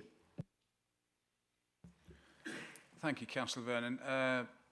You get the prize for the day for being the most eagle-eyed member. It's something that we picked up on this morning because we think it's an anomaly and we think that's an error. It doesn't reflect what we've got in our dashboard, which shows that it's around 72%. So it's something I'm going to talk to the team about how there is a better translation of the information coming through into this report, because it doesn't seem to be completely accurate. However, you're correct in saying that for every proportion that we do approve, there is a rejection rate, which is always a worry because it does indicate that parents aren't as well informed or knowledgeable as they should be when they make an application. And it's something that we have identified a real, I don't want to say an area of weakness, but I think it's an opportunity to improve what we can do with parents. And I think there is the national narrative around SEND applications and the white paper on SEND provision for schools. We don't know if that is having an impact so far with people, with parents trying to get children into SEND schools before the changes brought about through the white paper come into place. So it's really difficult to quantify why there is a bit of a drop, and even 72% would be a little bit of a drop. So we're going to go back and kind of analyse whether that is accurate, but then also, even if it isn't accurate, we need to improve the engagement with parents, because we don't want to be in a position where ideally we're rejecting anybody and we're accepting everybody legitimately, because otherwise it's a waste of officer time as well. So it's something that we are looking to improve, and I've been speaking to Chris O'Rourke in the comms team about how we can improve this as well going forwards. Thank you. Chairman, if I may just come back really briefly on that. We talked in a previous scrutiny meeting of the high-risk scrutiny about getting parents involved right at the very onset of any application process, and therefore bringing schools into that process. Because I think by better sort of laying out what the criteria is and whether they would be expected to secure transport in any school, whether that be SEND, primary or secondary, we're basically managing parental expectation and hopefully reducing the number of applications that are refused. Because I think, even regardless of which exact percentage it is, that is a number, and that's a number of disappointed families who may appeal and go through the process, which then subsequently puts more on officer time. So I would be very keen to see that explored further, but would seek a reassurance that we did take on board what we discussed last year, about, particularly coming up to this very key time for applications, that parents are aware of what's likely to be approved and what isn't. Thank you. I'll just come back on that one. It's something that we've identified for a while now, and I think there's a real opportunity for us to improve this position, because parents and the whole placement of children, transport historically doesn't seem to be in a consideration. Parents are given the opportunity to apply for a school, and then once they're admitted and they get the full approval, some months later, let's think about transport. And even some parents come back to us in September and October applying for transport for children that have just started in school, so which is really worrying. But one of the initiatives that we're doing at the moment is we're talking to the Education Authority in Belfast, because they've created a portal whereby when a parent makes a choice for school, there's more information on their portal, and a passport is essentially created for that family so that they can have information on transport considerations at the same time, and essentially trying to do everything in a one-stop shop. So that it's not an iterative thing. It's like, let's talk about transport when you're making a choice around school. And my ideal situation would be for a parent to look at what choice of school that they could be making, but also then have an eligibility criteria against that application to establish if they would require school transport, and if so, what would be the cost. So it could be the cost of the authority and also the cost of the parent if they didn't get that, they weren't eligible for school transport. That should be the ideal scenario, and it's something that we are talking to our IT colleagues around, how we can kind of bring that forwards, because I think there's some real benefit in that area. Thank you.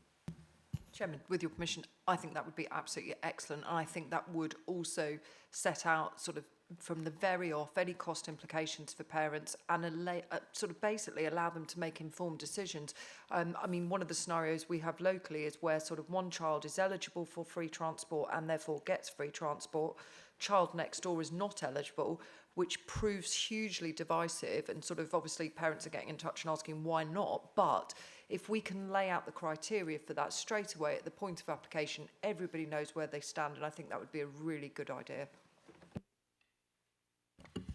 I just want to come on this, Councillor Vernon. Where we're talking about quarter three's performance indicators on this, obviously we know that they're wrong for November's, December's, but historically quarter three is always lower in the number of applications that we approve, and there is a bit of a reason behind that. So when children obviously start in September, you then suddenly get an influx of people appealing their school place.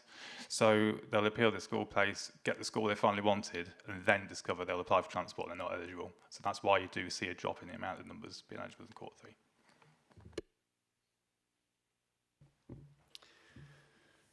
Thank you for your questions, comments. That now concludes the discussion on this item. I propose that we have reviewed the report and are satisfied with the Education Transport Service Level Performance 2025-26 as at quarter three, and that officers be thanked for the presentation. Can you please raise your hands if you agree? Thank you, that is agreed. Moving on to item 11, Service Level Performance Reporting against the Performance Framework 2025-26 as at quarter three, Road Safety. This item is found on pages 377 to 380 of the agenda pack. The report will be introduced by Stephen Batchelor, Senior Manager, Lincolnshire Road Safety Partnership. Thank you, Stephen. Good afternoon, everyone. I think at 2 pages it's a very short periodic update with 4 simple tables, so I think we're safe to assume it's been read, and just open up my time to any road safety related questions that you might have instead. Thank you. Thank you. We don't appear to have any questions. No. So, go. Councillor Reeve. We need to say something. Yes. How closely, I know you road safety partnership and that sort of thing, but I see so much things going on the highways, bad driving. One of the things I do think that is Operation Snap needs promoting a lot more, because the standard of driving is going down. I see a lot more unmarked police cars on the road. I've never seen one pull anybody over.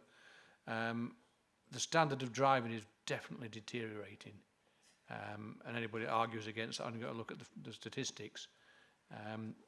What is being done to promote things like Operation Snap? I know there's a lot being prosecuted under that and cautioned, but I think it's because the amount of dash cams are out there these days.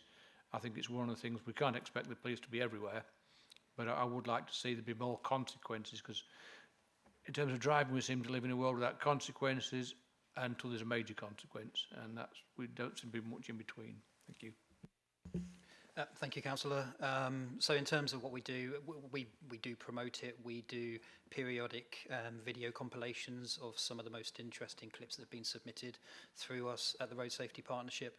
As you've highlighted, it's increased from just over to 20-30 submissions a month when it started in February 2021. Last year we received over 2,500 submissions. So again, there's a lot of resource that goes behind pushing that and promoting that and making sure that it's being serviced appropriately. I would like to think that roads policing officers and other police officers are stopping people when they see evidence of bad driving, but this is a great alternative because, as you've highlighted, it is one of the largest road networks in the UK and they can't be everywhere.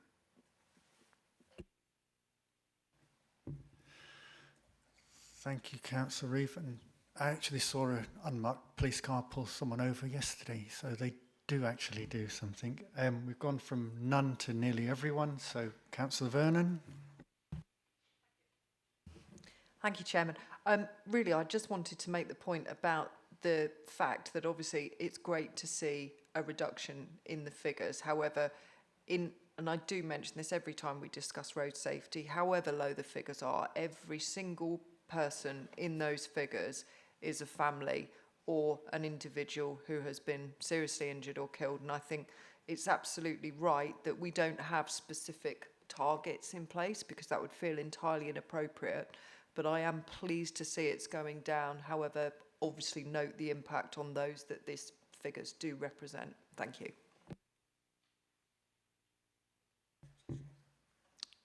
Councillor Shedd. Thank you. Yeah, I just want to reiterate that. I mean, the fact that we've actually got 5 children killed or seriously injured in road traffic collisions, although it's pleasing to see that it's a reduction, I think, to get communications out how parents can secure children appropriately, and also ensuring that there's effective monitoring of road situations, particularly around schools, sorry to harp on about it, but around schools, to ensure that there is safety precautions in place, because driver behaviour ultimately is responsible for these injuries and deaths, and it needs to be reinforced, and it needs to be corrected in some way, shape or form, because it feels as though at the moment it's a slightly losing battle. Thank you. So to both councillors, I think highlighting that we've seen reductions is positive. I think December was the last time I came, so I can confirm that there were 37 fatalities last year, which compared to 51 the year before. So that is positive. But as you highlight, Councillor Vernon, it's still 37 people. In terms of serious injuries, it was 376 last year versus 378 before. So on both measures, they are lower than the previous year and equally lower than, I think, at any point since 2015. They all sound positive, but we're still speaking about the best part of 450 people every single year that are massively impacted. We are lucky in so much as the number of children that are killed and seriously injured is relatively low in this county, certainly in terms of comparison of the overall numbers. But when it does happen, it is really quite shocking, and it's scary for people who are in that community and for parents and for families. There's a lot of work that needs to happen. It's very difficult, particularly outside of schools. The structure of the road, of the school itself, very rarely leads to safe drop-off and pick-up points that are off the carriageway. Parking is always an issue. Free up parking too much, push them out, and then people can drive faster past the schools. You restrict the speed that vehicles go by because people are parked, and then they can't get the children across safely. So there is no easy solution to this, but it's something that we highlight as one of the biggest priorities and something that we need to do something about. Councillor Davies.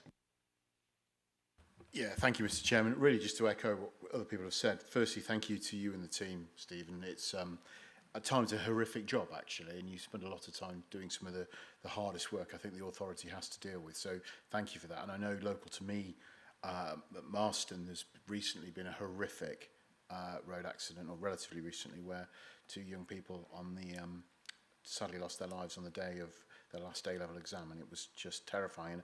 And just to the impact it has on the local community. For those, even those of us that didn't know these people individually, the impact is terrifying, particularly if you're a parent. You feel it intrinsically, and it's terrible. Every loss and death and injury is a tragedy, there's no doubt about it. So, but thank you. One thing I would notice, and I appreciate the figures aren't bang up to date, is Lincolnshire, in terms of page 379, childcare side casualties, does seem to be at the higher end of things, if I'm reading the graph correctly, comparatively. And yet we have some other big areas. I'm looking kind of Cornwall and Northumberland, for example, that seem to have lower numbers. And I just wondered if you could give us some context about why you think that's the case. And I know it's difficult to be specific. I think up until recently we were at the completely the wrong end of that graph for many years on all of the measures. So the fact that we're moving in the right direction, as you've highlighted already, is positive, Councillor. I think all of the issues that we face in this county aren't directly comparable to any other area. So I think most areas have some part of the problems that we face, but not all of them collectively. So the size of the road network, the vast majority of which being single carriageway, often national speed limit roads, a significant number of lower class and unclassified roads, the type of vehicles and transport that's travelling on those roads, a significant proportion of the child death and injury that we see is as a passenger as opposed to as a vulnerable road user by walking or cycling. Now that does obviously present different challenges because you're now looking at the way in which we try and educate and change the behaviour of drivers as opposed to trying to keep the actual environment safe for vulnerable road users whilst they're travelling to school, as an example. You add in the nature of an ageing population, older drivers, lots of motorcycles, heavy goods vehicles coming down, particularly from the ports, from the coast, agriculture, tourism, on the type of road network that I've just highlighted. It just means that the whole thing comes together really difficultly. outside of schools, where there will be exceptions, I understand that, and when they happen, as you highlight, they are shocking, we don't see a significant proportion of people killed and seriously injured. When it comes to our child numbers, they tend to be as passengers. Yeah, just to echo that really, one of the things I always found surprising doing Councillor East's jobs previously is when you will undoubtedly visit a lot of schools and look at the parking, it was a source of constant shock and, dare I say, reward that we, despite some of the atrocious behaviours you see, we don't see more accidents outside in terms of children being knocked over. I think only for the grace of God, but there's some great work going on, and thank you for that answer, Steve. Councillor Christopher. Thank you very much. I didn't have a question earlier, but it just occurred to me that obviously we've just seen the new high amp update and whatever else that we've got some changes that will extend the amount of time we're waiting on certain emergency repairs to be remedied. There's a new policy to de-escalate physical defect repairs, which are based on these new daytime assessments, which again means that certain risks to the public are going to be extended. And I'm intrigued to know how much input the partnership has. Were you consulted on the 2026 high amp update, for example, and what's the involvement on that? And is there any modelling done by yourselves as to what the direct result of extended hazard exposure times might be? Okay, thank you, Councillor. No is the answer to modelling with regards to what impact it might have in terms of delaying the repair. What we have implemented in the last 6 months is that every time there's a collision which involves some form of injury, be that slight up to fatal, and a potential road defect is highlighted as a possible causation factor, we now make sure that that is shared within the highways wider team. So before it would always happen when there was a fatality, but now down to a collision where it's a slight injury collision and it could be number 3 or 4 on the list of reasons that it happened, we will still make sure highways are aware. So in terms of our contribution, we're now able to make sure that anything that is highlighted and has potentially resulted in a collision is fixed at the earliest opportunity, and that wouldn't have occurred before. What I can say from our data is that the condition of the road does not play a significant factor in a high number of the collisions that occur and lead to injury on our roads. I would imagine when there is a collision, it's going to impact the vehicle. People might be dissatisfied because their rims or their suspension has been affected by it. But in terms of that then leading on to a collision occurring, the numbers are relatively low. Surprisingly so. I always thought it would be higher than what it would be. But quite clearly, if you have a serious defect in the road and it's left for longer, then the chances are it's going to lead to some negative action happening in the future. So from a purely road safety point of view, we would like to see them repaired at the earliest opportunity, as would, I am sure, all members and members of the public too. Sorry, can I just come back briefly on that? So do you think there would be, and I suppose this is a question to everyone in this room to some extent, but would there be an advantage in some ways when we are doing these things as an annual basis to make sure that we've got some level of feedback as part of these reports from the Road Safety Partnership on how they feel the high amp stacks up or the high AMs as well, and how that's going to move forward? I think that, I personally think that would be great to have your team's view on these things before we start putting them forward. Apologies, Councillor, that was my fault. I answered the second part of the question, but not the first. I sit within the area of highways under Sean that is a part of the same teams that's dealing with all of those. So when we have our meetings, we are constantly looking at and sharing each other's reports and contributing where necessary. So I forgot to answer that part. I'm sat within the team that is also within that area.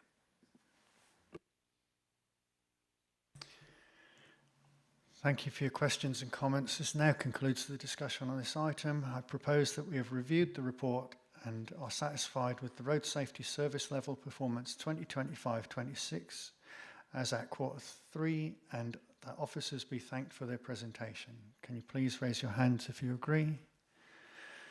Thank you, that's agreed. Item 12, Highways Major Project Update Report. This item is found pages 381 to 390 of the agenda pack. The report will be introduced by Sam Edwards, Head of Highways Infrastructure and Laboratory Services. Thank you, Sam. Thank you, Chairman, and good afternoon all. So it's been a fairly busy agenda with some quite heavy items. So much like Steve, I'm going to treat the paper as read. However, I do want to pick out a couple of points within there.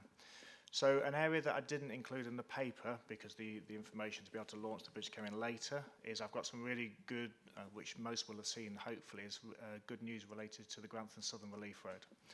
So the bridge is set to be pushed into place in 3 shunts, and I'm happy to say that the first shunt took place 2 weeks ago, so not last week, the week before. Over the 3 days, everything went as planned, so that was good. But I want to give some context to what that is. So the size of the beams are about 2.7, 2.8 metres high, so sort of me and half again. They're 25 metres up in the air at its highest point, and the furthest span that they're launching over is about 70 metres. So it's hanging cantilevered out with nothing supported over 70 metres. Not this particular push. This will come in the second push. So undoubtedly, this scheme has attracted a lot of challenges, which has been well documented. But I want to try and, like I say, get into context of how technical that this piece of work is.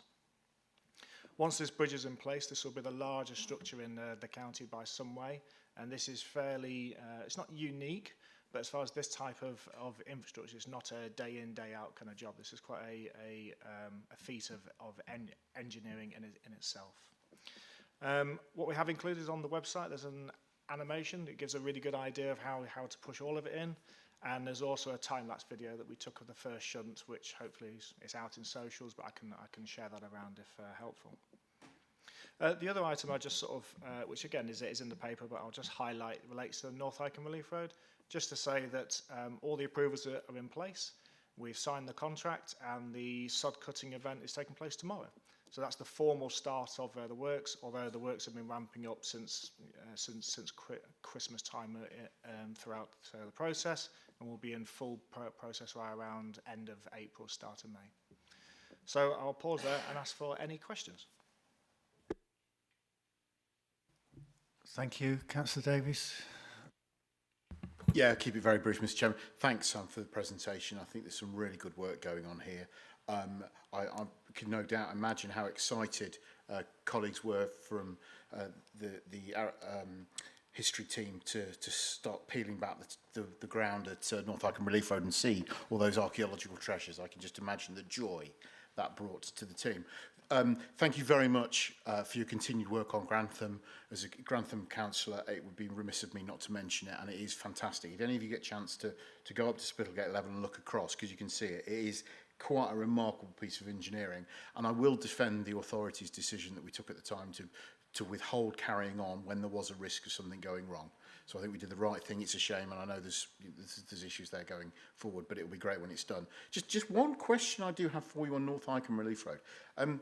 Back in September last year, Councillor Matthews said, when describing the Bat Bridge and Bat Tunnels, described the measures as nonsense and said taxpayers will not pay. Could you confirm whether or not for North Icombe Relief Road, are there bat tunnels and bat bridges going in, and is the taxpayer in fact going to pay? So the scheme, as part of the planning application, included those measures, and they continue to include the measures in order to enact the planning permission to build the scheme. What I would also identify is that the funding towards the scheme comes from a mixture of county council funded, but the majority comes from DFT grant funding towards the scheme. Just a point of clarification, the DFT money, that is, let me just get the wording right, taxpayers' money. That's my understanding, yes.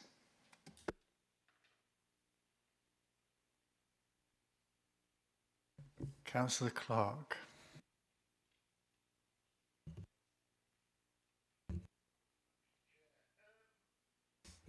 On the photographs, 386 of Bailgate, are the sets, have they got grout in them, or have they just butted up to each other? So as part of the original works, they're sand jointed on a concrete base and then a sand bed. What we've done as part of this scheme is to remove the blocks, take away that sand bed, put in a mortar concrete bed, and they're also mortared within the joints. There's a particular type of mortar, so it's got a little bit of flexibility in there, but no, there's not sand or grit between it. There's a joint that sits between it. Councillor Reeve. Thank you. The North Harcombe Relief Road, although I find archaeology interesting, I find it very frustrating sometimes when a major project like this can be held up by something that's many thousand years old and doesn't cure cancer or find a way forward in the energy production, anything like that. So has anything been found so far in the archaeology that could potentially hold the project up and delay things going forward? Thank you. I am extremely and excessively happy to say the archaeology is all complete at this stage. There have been a number of finds which we presented at the 3 engagement events in February, and they're going through the investigation process. There are some areas to backfill, but the actual exploratory process is now complete. Councillor Christopher. Thank you, Chair. Just another question around the Bailgate works that are going on. I don't think I'd picked up on that previously, but of course there is like the original Roman road that sits underneath that, and of course if we're putting a much heavier substrate down or whatever, or a mortar-based one, it's going to carry a lot more weight potentially. I'm just intrigued to know, whilst that work's been going on, are we confident that we haven't damaged that that asset that sits underneath that road and is ultimately protected by it? Because I can't help but think that maybe the reason it was done that other way was potentially because of that, or as a result of an impact on that. And also that I'm delighted to see that the Netland roundabout scheme is still plodding along, and I trust that we'll get the changes needed there so that we can progress that soon. But I think that's a much needed investment in the area, certainly from where I'm based in the city. So thank you. Okay, regards to the Bailgate, thankfully the engineers who did the original scheme in 2010 are still working for LTC, so we could have those conversations. However, even if they weren't, we have the as-built drawings done at the time to refer back to. Archaeology works were undertaken at that point, as when they were doing the works. One of the key directions of this scheme was not to go any deeper than what was there before. So that we're not, because actually the lower levels of the foundations are perfectly fine, so we've left those in place. So therefore we're not disturbing and not creating any additional. There have been some areas, very isolated areas of foundations have been poor. We've basically sort of cut those out and put in new, but it's a like for like on the lower foundations. It's only effectively changing sand for mortar. We've been able to retain about 65–70% of the sets as planned, with the rest being imported due to damage, and then put in like that rigid bed, and then the joints in between. As far as the Netland Road roundabout, very much still working on that. We need to secure planning permission for the footbridge, but a part of that we're in negotiation about the land purchase and the planning around there, because it's quite complex, because you can't have planning applications that link over and with open space, and so that's the process we're going through at the moment. Thank you for your questions and comments. This now concludes the discussion on the item. I propose that we have reviewed the report and have been assured on the progress of the highways major projects as of March 2026, and that officers be thanked for the presentation. Can you please raise your hands if you agreed? Thank you, that is agreed. Item 13, Highways and Transport Scrutiny Committee Work Programme. This item is on pages 391 to 396 of the agenda pack. This item enables the committee to comment on the content of its work programme. The report will be presented by Hannah Colclough, Scrutiny Committee Officer. Hannah. Thank you, Chairman.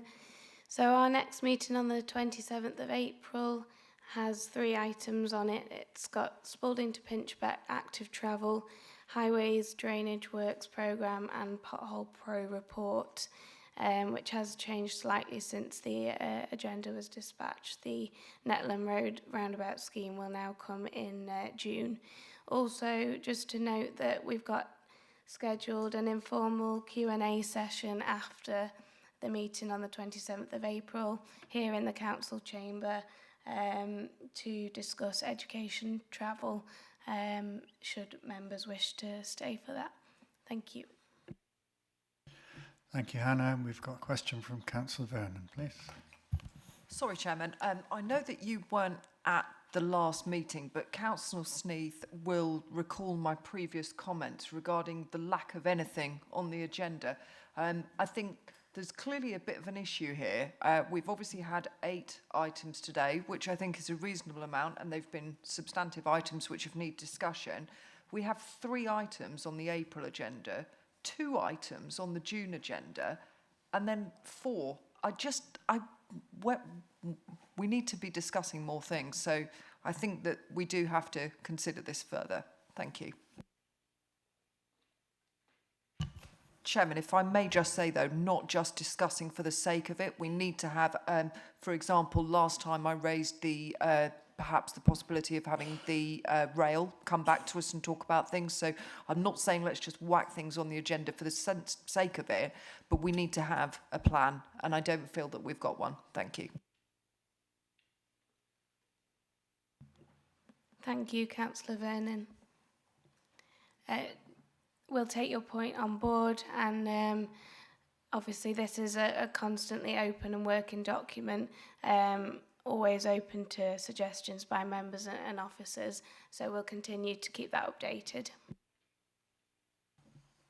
Thank you, Hannah. That was actually a point that I was going to make. Bear in mind that as members of the panel, you can put forward subject matter. We have a question from Councillor Christopher. I'd just like to recommend that, based on what was highlighted earlier, that 2.7% of our network is creating 39% of all injury claims.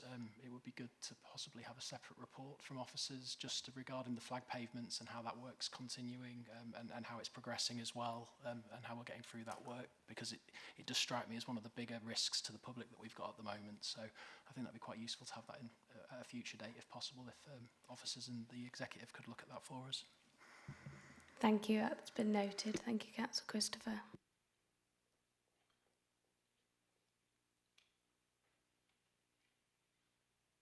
Councillor East. Thanks, Chairman. I'd just like to reaffirm our thanks to all the officers for their hard work today on bringing their reports to the committee. Thank you very much.